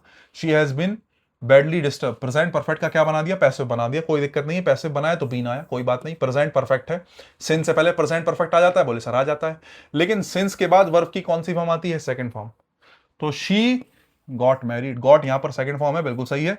शी हैज गॉट मैरिड नहीं कहेंगे, गलत हो जाएगा। नेक्स्ट देखो, she is in Delhi since her childhood. She is in Delhi, इसका क्या कहोगे, हैज बीन। शी हैज का बनता है हैज हैड, हैज का परफेक्ट बनता है हैज हैड, इसका परफेक्ट बनता है has been. She has been in Delhi since her childhood. बाकी देखो येट आया तो येट के साथ प्रेजेंट परफेक्ट का निगेटिव चाहिए, प्रेजेंट परफेक्ट का निगेटिव दे तो रखा है, सब कुछ ठीक है, कोई घबराने की बात नहीं है। 57 देखिएगा साहब, 56 हो गया है, 57 देखिएगा। My uncle had lived in London for the last 6 months and these days he is in California. बताओ भाई, पिछले 6 साल तुम्हारे जो अंकल हैं वो कहाँ रहे, बोले सर लंदन में रहे। अब मैं आपसे कहूँ हैड लिव्ड लिखा है, पिछले साल, पिछले 6 साल वो लंदन में रहे। मैं आपसे कहूँ ये घटना जो है प्रेजेंट है, ये घटना जो है वो पास्ट है, ये घटना जो है वो पास्ट ऑफ पास्ट है ना। तुमने बना रखा है सेंटेंस यहाँ पे हैड लिव्ड, तुमने सेंटेंस बना रखा है पास्ट ऑफ पास्ट पे, लेकिन मुझे बताओ क्या तुम्हारे पास कोई पास्ट की घटना है। पिछले 6 साल से तुम्हारे अंकल जो हैं वो कहाँ रह रहे हैं, बोले पिछले 6 साल मेरे अंकल लंदन में रहे, और दीज डेज आजकल वो क्या है, बोले सर कैलिफोर्निया में है। These days he is in California, आजकल वो कैलिफोर्निया में। कुछ बच्चे सोच रहे हैं सर दीज डेज के साथ आईएनजी आती है, मैंने कहा आती है, लेकिन इज की आईएनजी कैसे बना लोगे, is am are was work की आईएनजी फॉर्म नहीं बनती है, तो स्टेट है, इसकी आईएनजी फॉर्म नहीं बन सकती। कोई मेन वर्ब, जैसे मैं कहता हूं these days he is, living, रहने के लिए लिविंग लगा दो, आईएनजी बनेगी। These days he is living in California, तो ठीक है। लेकिन इजमार की क्या आईएनजी फॉर्म बनाओगी? उसकी आईएनजी फॉर्म नहीं बनेगी। लेकिन हाँ, अंकल का लंदन में रहना सिंगल एक्शन है, और सिंगल एक्शन ऑफ पास्ट कभी भी कहां नहीं बनता? पास्ट ऑफ पास्ट में नहीं बनता। सिंगल एक्शन ऑफ पास्ट कहां जाता है? अरे प्रेजेंट से पीछे जाओगे तो पहले क्या मिलेगा? पास्ट मिलेगा। अगर पहले पास्ट मिलेगा तो वर्ब की कौन सी फॉर्म? Second form. तो आप क्या कहेंगे? These days, my uncle lived in London for the last 6 months. पिछले 6 महीने वो लंदन में रहे तो सेकंड फॉर्म लगाओ, ठीक है। He worked with Hindustan Unilever for 2 years, ठीक है। Before he joined IBM last year. Before से पहले हेड प्लस वर्ब की थर्ड फॉर्म, अगर बिफोर के बाद वर्ब की कौन सी फॉर्म हो? Second form. बिफोर के बाद वर्ब की सेकंड फॉर्म दी है, मतलब बिफोर से पहले वाले सेंटेंस में क्या आना चाहिए? बोले सर हेड प्लस वर्ब की थर्ड फॉर्म हम पढ़ चुके हैं। अगर ऐसा है तो he had worked with Hindustan Unilever, ध्यान रखना। You will be surprise to know that I had studied only for, ठीक है, 2 hours during my school days, however I always stood first in the class. बड़ा सा सेंटेंस है लेकिन घबराने की कोई बात नहीं है। You will be surprise to know that I had studied. अब तुमने कहा हैड स्टडीड, भाई हैड की कोई आवश्यकता ही नहीं है। आप कह रहे हो for the 2 hours during my school days, अपने स्कूल डेज की बात बता रहे हो। अपने स्कूल डेज का पास का सिंगल एक्शन है, और पास का सिंगल एक्शन है तो वर्ब की कौन सी फॉर्म से बनाओ? सेकंड फॉर्म से बनाओ, ठीक है। जबरदस्ती हेड लगाने की आवश्यकता नहीं है। I am waiting for someone for the last 2 hours but he hasn't come yet. Yet आया है तो येट के साथ प्रेजेंट परफेक्ट का निगेटिव आया। बोले सर आया। बहुत बढ़िया। पिछले कितने मिनट से? 2 घंटों से इंतजार कर रहे हो और अभी भी कर रहे हो। पास्ट से लेके प्रेजेंट तक इंतजार कर रहे हो और आगे भी करोगे। इस घटना को पास्ट से लेके प्रेजेंट और आगे जारी है तो इसको क्या कहते हैं? Present perfect continuous tense. Present perfect continuous है तो आप क्या कहेंगे? I have been waiting for someone, I have been waiting for someone, ठीक है। आ जाओ। These are the books which I read since last year. भाई सिंस आ गया, which I read, which I have been read. Read की ING form क्या बनेगी? Reading. which I have been reading since last year. He said that his sister continued to send him money for his studies for 5 years. क्या कहेंगे आप 62 में? आसान है वैसे तो सेंटेंस। हम देखो इस बात को देखो। He said that, main close किस में? पास्ट में। उसने कहा कि उसकी सिस्टर जो है लगातार उसको पैसे भेज रही है। तो भाई साहब एक बात बताओ, एक एक्शन है कंटिन्यू, एक वर्ब है कंटिन्यूड, एक है सेड। मुझे बताओ पहले क्या हुआ होगा? पहले पैसे भेज रही होगी, बाद में कहा होगा। अरे पहले पैसे भेजे होंगे और बाद में कहा होगा। जो पहले होता है मतलब जो पुराना एक्शन होता है उसके लिए हेड प्लस वर्ब की थर्ड फॉर्म लगाते हैं। बोले सर लगाते हैं। और जो बाद का एक्शन होता है उसके लिए सेकंड फॉर्म लगाते हैं। यहां से ये बात क्लियर हुई कि सेड के लिए सेकंड फॉर्म आएगी। मैंने कहा आएगी। कंटिन्यूड के लिए हेड प्लस वर्ब की थर्ड फॉर्म कंटिन्यू, ठीक है। आप कहेंगे sister had continued to send him. I have not watched any movie since I have come to Delhi. Since से पहले प्रेजेंट परफेक्ट आया है, कोई बात नहीं। since के बाद क्या आएगा? वर्ब की second form, since I came, since I came। Next आओ 64 देखिएगा guys. What I want to know is how long you are working in this office to finish the project time. मैं ये जानना चाहता हूं कि तुम how long मतलब ड्यूरेशन, लॉन्ग का मतलब जो है पीरियड की बात कर रहे हो। How long you are working in this office to finish the project, तुम कितने देर काम कर रहे हो। पास्ट से लेके प्रेजेंट तक तुम काम करते आ रहे हो और आगे भी काम करोगे। वो पूछ रहा कितनी देर काम करोगे। भाई साहब पास्ट से लेके प्रेजेंट तक काम कर रहे होंगे और आगे भी करोगे। क्या करने के लिए? इस प्रोजेक्ट को फिनिश करने के लिए।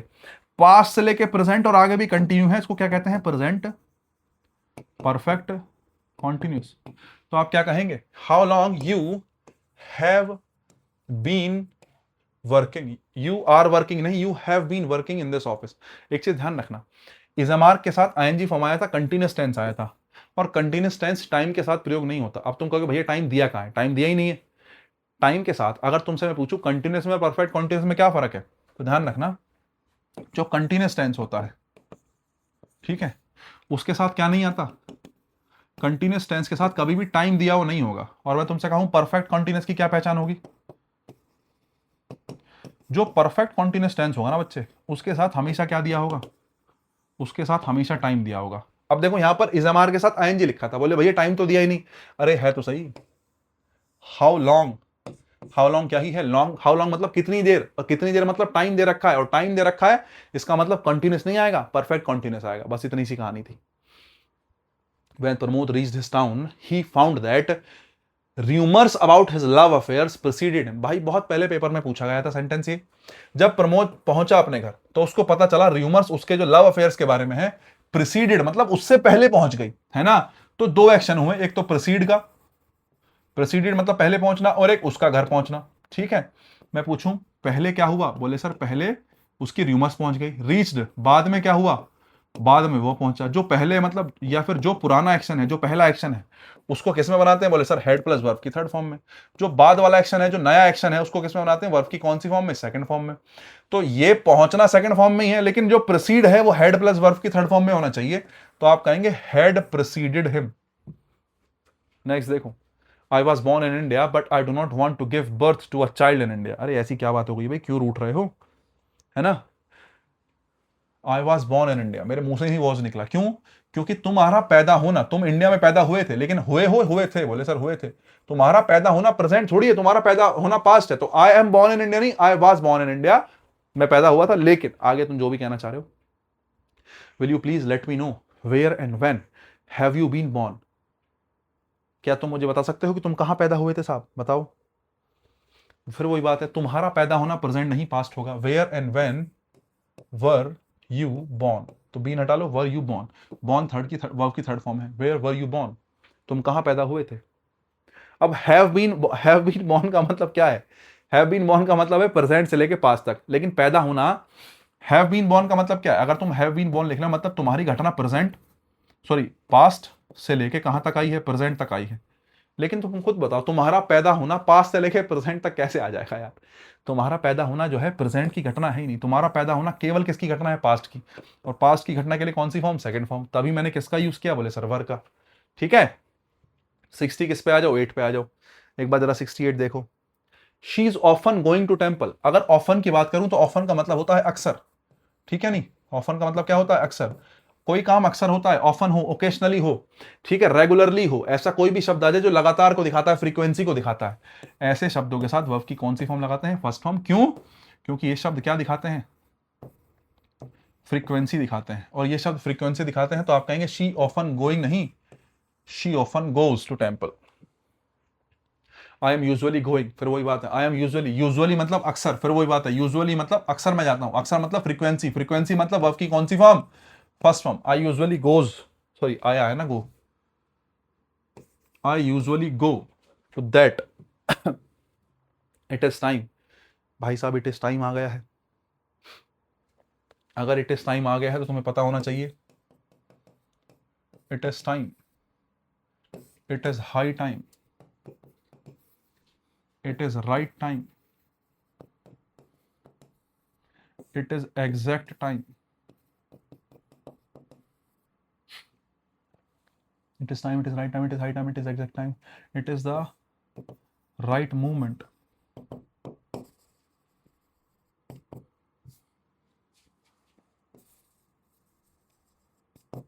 ठीक है, ऐसा कोई भी फ्रेज आ जाए, अगर इसके बाद सब्जेक्ट दे रखा है तो ध्यान रखना, सब्जेक्ट के बाद वर आएगा या फिर वर्ब की सेकंड फॉर्म आएगी, दोनों में से कोई भी आ जाएगा। अगर इनके तुरंत बाद क्या नहीं दे रखा, सब्जेक्ट नहीं दे रखा, ध्यान रखना, तो टू प्लस वर्ब की फर्स्ट फॉर्म लगाना और कुछ मत लगाना। ठीक है, अगर इनके साथ टू प्लस वर्ब की फर्स्ट फॉर्म लगाना, सब्जेक्ट ना दिया हो तो। अब मुझे बताओ, इट इज टाइम लिखा है और इट इज टाइम के बाद क्या लिखा है, सी लिखा है, सी क्या है, सब्जेक्ट है। इट इज टाइम के बाद सब्जेक्ट आ जाए तो वर्ब की सेकंड फॉर्म या वर्ब। गोज लिखा है, गोज की सेकंड फॉर्म क्या होगी, बोले सर गो की सेकंड फॉर्म होगी वेंट, तो आप कहेंगे it is time she went to the school blah blah blah. It is time everybody in this village, it is time, everybody subject हो गया, इन प्रपोजिशन हो गया, दिस विलेज उसका ऑब्जेक्ट हो गया, गोज का सब्जेक्ट कौन है, एवरीबडी। यही टाइम है जब जब सब सोने जाते हैं, यही टाइम है। तो इट इज टाइम के साथ सब्जेक्ट आ गया तो वर्ब की कौन सी फॉर्म आएगी, बोले सर सेकंड फॉर्म। गो या वेंट, बोले सर वेंट। आ जाओ जरा, इट इज हाई टाइम, मैंने अभी बताया, इट इज हाई टाइम हो, इट इज टाइम हो, इट इज राइट टाइम हो, कुछ भी हो, वर्ब की कौन सी form, second form. You go या यू वेंट, बोले सर यू वेंट। नेक्स्ट देखो, I will drop you a line as soon as आ जाए तो एज सुन एज वाले हिस्से में किसका प्रयोग नहीं करते, विल का प्रयोग नहीं करते। She has promised me that she will not go back to her home until I will come. फिर वही बात है, अंटिल कौन सा कंजक्शन है, सबऑर्डिनेट कंजक्शन, और सबऑर्डिनेट कंजक्शन के साथ विल शैल का प्रयोग क्या होता है, गलत होता है। चाहे तो ऐसे याद रख लो, चाहे ऐसे याद रख लो कि अगर सबऑर्डिनेट कंजक्शन है, या फिर ऐसे याद रख लो अंटिल अनलेस के साथ वाले क्लोज में, अंटिल और अनलेस के साथ वाले क्लोज में कभी भी विल शैल का प्रयोग नहीं होता है, नॉट का प्रयोग नहीं होता है, ऐसे ध्यान रख लो। बाकी सबऑर्डिनेट कंजक्शन तो सिखा ही चुका हूं, ठीक है। 75, you can start crying at the top of your voice as soon as you will see me, as soon as you see me, as soon as के साथ will का प्रयोग गलत होगा। कुछ सेंटेंस हल्के ही आ गए भाई। We will have to finish the project before our boss come here again। 76 बताओ साहब, अब सेंटेंस जो है, एक सेंटेंस थोड़ा ठीक से आया है ये तुम पे छोड़ा जाता है 76। मैं पानी पी लेता हूँ 1 मिनट। बिफोर आया, और बिफोर के साथ मैं तुम्हें सिखा चुका हूँ, ये ना कहाँ गया बिफोर, वो रहा, ठीक है। बताना भी जरा क्या बता सकते हो।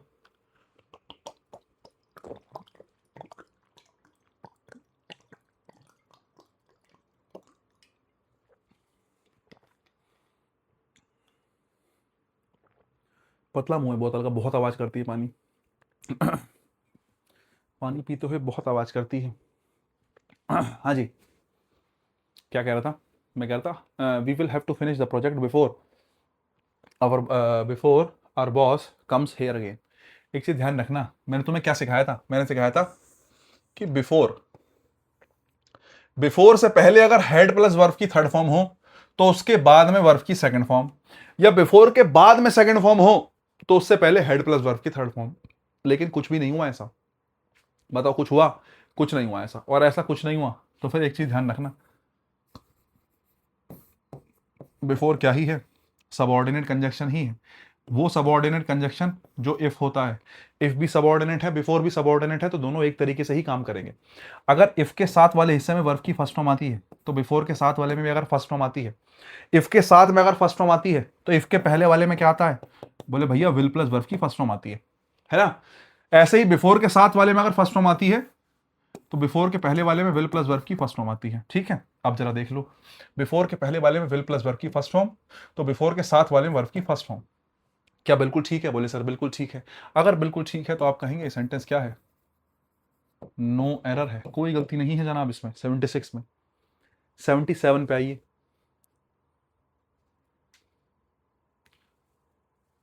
If you will work hard you will certainly get success in your life. फिर वही कहानी है, अगर मैं कहता हूं इफ के साथ, तो इफ के साथ अगर वर्ब की फर्स्ट फॉर्म तो अगले वाले में विल प्लस वर्ब की फर्स्ट फॉर्म, तो यहां पर विल की जरूरत नहीं है, इफ के साथ वाले में कभी विल आता भी नहीं है कायदे से, ठीक है। 78 पे आ जाइए। When it will rain we all go out to enjoy blah blah blah। फिर वही बात है, when को when की नहीं if की नजर से देखो। if के साथ वाले में अगर वर्ब की फर्स्ट फॉर्म तो if के सामने वाले में will प्लस वर्ब की फर्स्ट फॉर्म, वही कहानी है। तो when वाले हिस्से में will की जरूरत नहीं है, ठीक है। when को if कर मत देना, when को if की नजर से देखना है, ठीक है। अरे भाई क्या हो जाता है, आ जाओ। नेक्स्ट देखो भाई 79, I am very much sorry for all the students who plugged in the examination due to technical faults. भाई देखो बात ये है, सेंटेंस अगर तुम ध्यान से पढ़ो, मैं बहुत ज़्यादा सॉरी हूँ फॉर ऑल द स्टूडेंट्स, उन सभी स्टूडेंट्स के लिए, ठीक है नहीं, who plugged in the examination. Plugged यहाँ पर प्लग्ड का मतलब जिनको हटना पड़ा एग्जामिनेशन से, किस वजह से, ड्यू टू टेक्निकल फॉल्ट्स, किसी के एग्जाम में टेक्निकल फॉल्ट आ गया, उसको हटना पड़ा, उसको परेशानी हुई, उसके लिए वो बहुत ज़्यादा सॉरी है। अगर वो सॉरी मांग रहा है नहीं, किससे, ऑल द स्टूडेंट, सभी विद्यार्थियों से जिनको हटना पड़ा एग्जामिनेशन में ड्यू टू टेक्निकल फॉल्स। तो हु प्लग्ड, या हु स्टूडेंट है, स्टूडेंट्स है, ठीक है। तो who have plugged in the examination, जिनको हटना पड़ा है, जो हटे हैं कहां से, एग्जामिनेशन से, टेक्निकल फॉल्ट की वजह से। हैव प्लग्ड क्यों लिखा, क्योंकि भाई बात जो हटे कब होंगे, पास्ट में, और प्रेजेंट में आके भाई ने सॉरी बोली है, तो प्रेजेंट से लेके पास्ट तक की घटना के लिए किसका यूज करते हैं, प्रेजेंट परफेक्ट का, ठीक है। किसका, प्रेजेंट परफेक्ट का। तो वही बात है कि इस घटना के लिए प्रेजेंट परफेक्ट ज्यादा बेहतर होगा। I believe that next time when you will be coming to Bombay, I believe that when next time, ठीक है, when you will be coming, भाई when you will be coming, when you come. फिर वही बात है, व्हेन को if की नजर से देखो, मैं बिलीव करता हूं कि जब भी अगली बार तुम बॉम्बे आओगे, तो वैन जब तुम बॉम्बे आओगे, कॉमा, यू विल ब्रिंग। तो इसको देखो इफ की नजर से, वही बात, इफ के साथ वाले हिस्से में अगर वर्ब की फर्स्ट फॉर्म आए, वर्ब की फर्स्ट फॉर्म बोले सर क्या आएगा, कम आएगा। If when you come to Bombay, if के साथ वाले में फर्स्ट फॉर्म, तो अगले वाले में विल प्लस वर्ब की फर्स्ट फॉर्म। अब सेंटेंस ठीक हो गया। तो विल बी कमिंग की जगह कम लिखो। इफ के साथ वाले हिस्से में या सबऑर्डिनेट कंजक्शन के साथ वाले हिस्से में जब वर्ब की फर्स्ट फॉर्म आती है ना, तो वो वर्ब की फर्स्ट फॉर्म खुद से ही फ्यूचर को दिखाती है, उसके साथ अलग से विल शैल लगाने की आवश्यकता नहीं होती, ध्यान रखना। तो if you will be coming नहीं, if you come to Bombay कहेंगे आप। ठीक है, 81 देखिएगा। Should see meet me, I would give her the money she was in need of.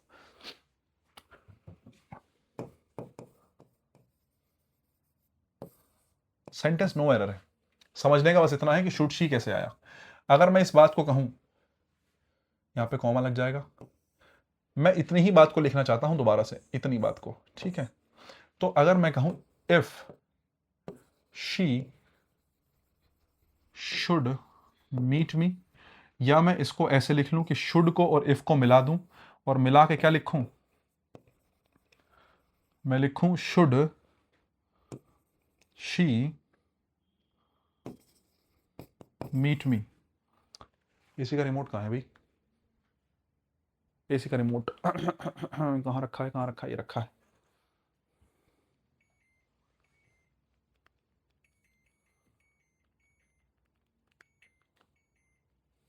ठीक है, हाँ जी। तो मैं क्या कह रहा था, शुड शी मीट मी, तो ये दोनों तरीके ही क्या है, सही है। If she should meet me कह लो, या फिर इफ और शुड को मिला के शुड लिख लेते हैं, ये भी तरीका ठीक है। इसका ध्यान रखना, इसमें कोई गलती नहीं है, सेंटेंस बिल्कुल क्या है, सही है। बात यही है कि इफ के साथ शुड आ जाता है, ध्यान रखना, इफ के साथ वाले क्लोज में, और इफ और शुड को मिला के इफ की जगह पे रख भी सकते हैं। मैं आपको लाख बार बता चुका हूं ये वाली बात कि इफ के स्थान पर शुड का प्रयोग किया जा सकता है जब शुड वाला सेंटेंस हो। ऐसे ही मैं आपको 3 बात बता चुका हूं कि इफ के स्थान पे वर आ जाता है, इफ के स्थान पे हैड आ जाता है, और इफ के स्थान पे शुड भी आ जाता है। ठीक है, ये 3 आदमी इफ की जगह ले सकते हैं, ये स्ट्रक्चर बनाने का एक तरीका है और कुछ नहीं है, टेंशन ना लो। ठीक है, 82 देखो, you must know that I am here for more than 10 years along with all the members of my family. बताओ भाई, तुम्हारा यहां पर 10 साल रहना, I am here for more than 10 years, तुम यहां पर 10 साल से हो, तो तुम्हारा 10 साल से रहना, 10 साल कभी पास्ट में शुरू हुए होंगे, और पास्ट से लेके प्रेजेंट तक कितना टाइम हो गया, बोले सर 10 साल। पास्ट से लेके प्रेजेंट तक की घटना को दिखाने के लिए क्या कहेंगे, बोले सर प्रेजेंट परफेक्ट। अगर प्रेजेंट परफेक्ट कहेंगे तो आप कहेंगे I have been here, I have been here for more than 10 years, मैं यहां पर रहा हूं, सिंस आई मीट दिनेश। भाई वही बात है, सिंस के बाद वाला हिस्सा, जो सिंस के साथ वाला हिस्सा होता है, सिंस के साथ वाले हिस्से में वर्ब की सेकंड फॉर्म आती है, मीट नहीं, क्या कहेंगे, met, since I met Dinesh. बाकी तो सोचना ही नहीं है कुछ, सिंस के साथ वाला हिस्सा वर्ब की second form. He does not give me even a single call since last Monday, फिर वही बात है, सिंस आया तो प्रेजेंट परफेक्ट आएगा। She has not given me, she has not given me even a single miss call, single call, अच्छा ठीक है। I have been reading books written by a number of philanthropers, ठीक है। Since I am a 10 year, since के बाद past verb की second form, तो is am are की सेकंड फॉर्म होती है was verb, since I was a 10-year-old child. Jayant told me that Mihir expect every friend to meet him once a week. बताओ साहब, ये तो तुम्हें समझ में आ जाना ही चाहिए। Jain told me that, Jain ने मुझे बताया, वर्ब की second form, main close past में, तो सबऑर्डिनेट भी किसमें, पास्ट में, तो जैंत एक्सपेक्टेड एवरी फ्रेंड, ठीक है, नहीं, जैंत जो है एक्सपेक्ट करता है एवरी फ्रेंड से। अब तुम सोच रहे हो भैया हेड नहीं लगाया, हेड की आवश्यकता ही नहीं है, ये एक्शन हुआ नहीं है, इसकी उम्मीद करी जा रही है। जयंत उम्मीद करता है कि उसका हर एक दोस्त उससे सप्ताह में एक बार तो मिले मिले, तो ऐसा नहीं है कि एक्सपेक्ट करना पहले था और उसने बताया बाद में, है ना, इस तरीके से मत लो। आप ये समझो कि जयंत ये एक्सपेक्ट करता है, उसका ये फ्रीक्वेंसी है, और पास्ट की फ्रीक्वेंसी को दिखाने के लिए, पास्ट कोई एक्शन बार बार हो रहा है, उसके लिए सेकंड फॉर्म का प्रयोग कर सकते हैं, कोई समस्या की बात नहीं है, पास्ट की फ्रीक्वेंसी सेकंड फॉर्म से दिखा सकते हैं। तो आपने सेकंड फॉर्म लगा दिया, हेड की जरूरत नहीं है। He did not yet finish his work, yet यहां पर लगा है, सेंटेंस इसीलिए जो है डाला गया है, येट की जरूरत नहीं कि लास्ट में ही लगा हो, बीच में भी लगा हो सकता है साहब। He did not yet finished his work, तो क्या कहोगे, येट आया है तो प्रेजेंट परफेक्ट का negative, he has not finished his work. अब जो है सेंटेंस क्या है, बिल्कुल सही है, he has not yet finished, जो भी है। 88 देखेगा, had you informed me earlier I would certainly have purchased. भाई फिर वही बात है, मैंने आपसे कहा था, जरा इतनी स्ट्रक्चर को देखो, इतनी स्ट्रक्चर को ऐसे भी लिख सकते हैं, if you informed me earlier, if you informed me earlier, ठीक है। इफ के साथ वर्ब की कौन सी form, sorry, if you had informed me earlier, तो इफ के साथ अगर हैड प्लस वर्ब की थर्ड फॉर्म आई हो तो इस बात को ऐसे भी लिख सकते हैं, चाहो तो इस हैड और इफ को मिला के क्या लिख दो, हैड यू इन्फॉर्म्ड का इन्फॉर्म्ड लिख दो, had you informed me earlier. मैं तुमसे कहूं दोनों बातों में कोई फर्क है? कोई फर्क नहीं, दोनों बातें बिल्कुल सेम, यहां से लेके यहां तक बात बिल्कुल क्या है, सेम है। और एक चीज और कि इफ के साथ हैड प्लस वर्ब की थर्ड फॉर्म आई है तो अगले वाले हिस्से में क्या आएगा, बोले sir would have plus verb की third form, would have plus verb की थर्ड फॉर्म, तो परचेज की थर्ड फॉर्म क्या होगी, बोले सर परचेज्ड होगी, ठीक है। 89 देखेगा, even if I had been driving more slowly it will have been quite impossible to avoid the accident. 89 देखो, सेंटेंस तो बहुत आसान है, समझ की बात यह है कि इफ के साथ वाले हिस्से में हैड प्लस वर्ब की थर्ड फॉर्म, बोले सर हैड बीन की जगह हैड बीन ड्राइविंग आया, कोई बात नहीं है, तो ये past of past he, if के साथ हैड प्लस वर्ब की थर्ड फॉर्म का मतलब है पास्ट ऑफ पास्ट, तो हैड बीन कह लूं या हैड बीन ड्राइविंग कह लूं, हैड ड्राइव्ड या हैड बीन ड्राइविंग। ड्राइव करना जो है टेम्परेरी एक्शन है और मोमेंटरी टाइम टेकिंग एक्शन है, तो इसलिए उसकी आईएनजी बना दी, कोई समस्या नहीं है। हैड प्रेजेंट परफेक्ट लगा लो या प्रेजेंट परफेक्ट कॉन्टिन्यूस लगा लो, दोनों ही बातें सेम है। If he had been driving more slowly it will have been, अगर इफ के साथ हैड प्लस वर्ब की थर्ड फॉर्म आता है तो अगले वाले में वुड हैव प्लस वर्ब की थर्ड फॉर्म आता है, तो यहां आ गया वुड हैव दे रखा है, प्लस वर्ब की कौन सी फॉर्म दे रखा है, थर्ड फॉर्म दे रखा है। अब सेंटेंस क्या हो गया, ठीक हो गया, 89 वाला आसान हो गया। 90, owing to some conditions I was failed to pay my examination fee। बताओ भाई, owing to some conditions I was failed, I was failed का मतलब है मुझे फेल करा दिया गया है ना, या मैं फेल हो गया, तुम क्या कहना, आई वॉज फेल्ड, मुझे फेल करा दिया गया, टू पे माई एग्जामिनेशन फी, मेरे एग्जामिनेशन फी को देने में, या किसी कारण से मुझे फेल करा दिया गया, किसी कारण से मैं फेल हो गया, मैं फेल हो गया, पैसिव मीनिंग की जरूरत ही नहीं है। आई वॉज फेल्ड नहीं, आई फेल्ड टू पे, आई फेल्ड टू पे माई एग्जामिनेशन फी, वॉज की जरूरत ही नहीं है। If you had not come would have taken away by the, sentence तो ठीक लग रहा है मुझे लगता है 91, लेकिन हाँ चाइल्ड वुड हैव टेकन, अच्छा ठीक है, आ जाओ जरा, थोड़ी सी तो है कहानी इसमें, थोड़ा सा तो किक है सेंटेंस में। इफ के साथ हैड प्लस वर्ब की थर्ड फॉर्म, बोले सर है, तो अगले वाले में वुड हैव प्लस वर्ब की third form, would have taken. अच्छा एक बात बताओ, वुड हैव टेकन तो ठीक है, अगर तुम्हें लग रहा है सेंटेंस नो एरर, एक सेकंड को मुझे भी लगा था, लेकिन मैंने मीनिंग निकाला, फिर कुछ बच्चों को लग रहा होगा, बोले भैया इसको लगा दो नो एरर, ठीक है, नो एरर नहीं होगा। समस्या पता है क्या है, समस्या यही, सब्जेक्ट जो है वो चाइल्ड है, तो यहां क्या कह रहे हो, if you had not come in time, अगर तुम समय पर नहीं आते, the child would have taken away, बच्चा जो है वो ले जाता दूर, बाय द डकैट्स, डकैट्स के द्वारा। अगर डकैट्स उसको ले जाते तो बच्चा ले जाता या बच्चे को ले जाते, यहां पर मतलब है the child would have taken, बच्चा जो है वुड हैव टेकन, बच्चा ले जाता या बच्चे को ले जाते, बच्चे को ले जाते। टेकन का जो, टेकन जो वर्ब है ले जाने का, उसका डूअर सब्जेक्ट है, चाइल्ड है, तो मतलब ले जाने का काम कौन करता, बच्चा, बच्चा नहीं करता, बच्चे को ले जाते। और दूसरी बात, बाय प्लस ऑब्जेक्ट रखा है, इसको देख के पता चल रहा है पैसिव वॉइस है, इसको देख के पता नहीं भी चल रहा, तो ये पता चलना चाहिए कि the child would have been taken away, बच्चा ले जाने का डूअर नहीं हो सकता, इसलिए एक्टिव की जगह पैसिव बनाना पड़ेगा। और पैसिव कैसे बनेगा, child would have been taken, the child would have been taken away, passive बनाना पड़ेगा गाइस। आ जाओ 92 पे आएंगे साहब, he became an MP in the recent election, बहुत बढ़िया, हाल ही में बना है, ठीक है। अच्छा बिकम ही लिखा है क्या, ओहो, from the backward constituency, become तो खैर गलत ही हो जाएगा, बिकम अगर ही आया तो ही के साथ बिकम तो आना ही गलत है ना। अरे वो एमपी बन गया अपने रीसेंट इलेक्शंस में, हाल ही के इलेक्शंस में एमपी बन गया है, और बन गया है तो पहली बात तो बिकम का बिकम्स होगा, है ना, और नहीं भी है तो सेकंड फॉर्म बनानी है तो बिकेम बनाओ, है ना। वो रीसेंट इलेक्शन में एमपी बन गया फ्रॉम अ बैकवर्ड कॉन्स्टिट्यूएंसी से, तो अभी हाल फिलहाल में बना है, उसका बनना पास्ट का एक्शन है, पास्ट का एक्शन है तो वर्ब की कौन सी फॉर्म, बोले सर सेकंड फॉर्म। हालांकि तुम हैव प्लस वर्ब की थर्ड फॉर्म भी लगा सकते हो, अगर तुम कहना चाह रहे हो अभी बना है तो he has become an MP, वो भी ठीक है, ही बिकेम भी ठीक है, ही हैज बिकम भी ठीक है, दोनों ही ठीक है। किसी के मन में आ रहा हो भैया हैज बिकम लगा लो, मीनिंग ठीक रहे बैठेगा, कोई समस्या नहीं है। She is preparing for this examination since से पहले present perfect continuous, she has been preparing, बहुत बढ़िया। 94 last night I eat an ice cream, last के साथ कभी भी टाइम एक्सप्रेशन आ जाए वर्ब की सेकंड फॉर्म, आई ईट या I ate, I ate, I am reading in class 7, बहुत बढ़िया, क्लास 7। पहली बात तो स्टडिंग होगा, और स्टडिंग भी नहीं होगा तो आईएनजी तो बनेगी नहीं।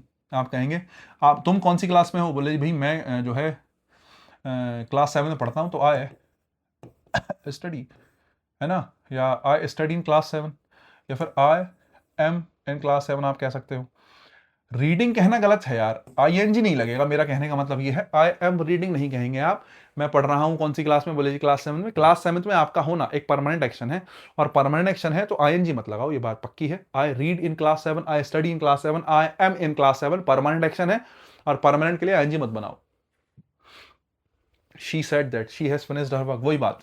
मेन क्लोज पास्ट में, मेन क्लोज किसमें, पास्ट में। दैट कैसा conjunction, subordinate conjunction, subordinate conjunction से बनी क्लोज, बोले सर सबऑर्डिनेट क्लोज। तो मेन क्लोज पास्ट में, तो सबऑर्डिनेट भी किसमें, पास्ट में। दैट शी हैज फिनिश्ड या शी हैड फिनिश्ड, बोले सर शी हैड फिनिश्ड। 96 हो गया साहब, 97 पे आइएगा, बहुत बढ़िया। लास्ट के कुछ क्वेश्चन आसान आ गए, तो मुझे लगता है हम जो है जल्दी खींच गए थोड़ा सा।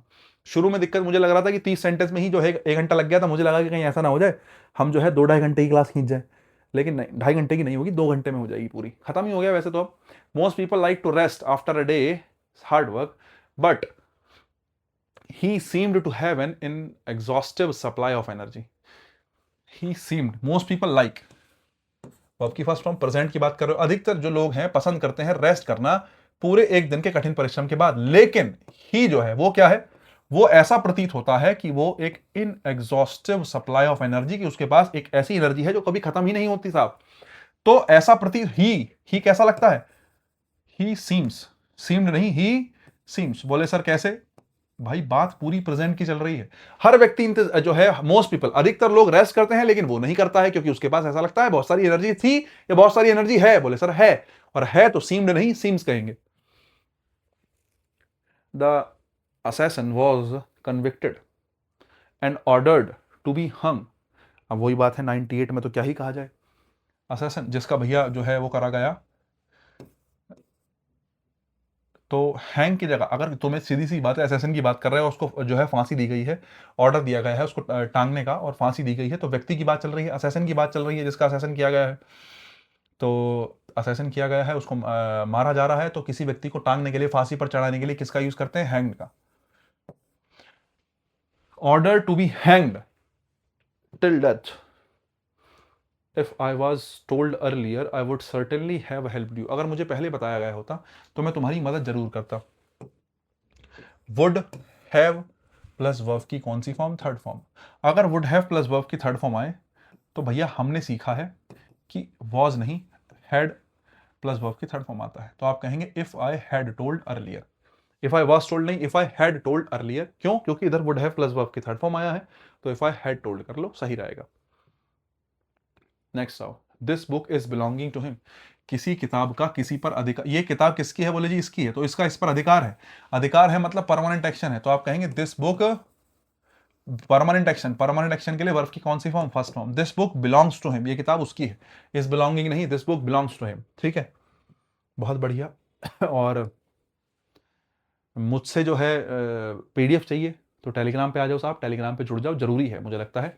अगर आपको लगता है कि साहब इंस्टाग्राम पे मुझसे कुछ बात करनी है, कुछ चर्चा करनी है, कुछ मैसेज करना है, कुछ को भी काम की अगर कुछ वार्तालाप है, ऐसी चर्चा नहीं कि तुम और सर क्या हाल चाल है, ठीक है। अभी कुछ दिन पहले एक बच्चे का मैसेज आया, बोले भैया एसएससी की कट ऑफ क्या जाती है।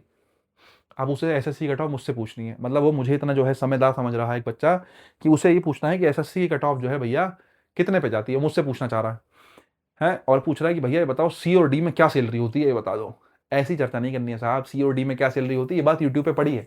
तुम्हें पढ़ाई में कहीं दिक्कत आ रही है कि भैया मुझे इस चीज़ की दिक्कत है, मैं इसमें क्या कर सकता हूँ, ऐसी कोई भी चर्चा तुम्हें करनी है, आप मुझे मैसेज कर सकते हैं, कोई समस्या नहीं, देर सवेर आपको रिप्लाई मिलेगा।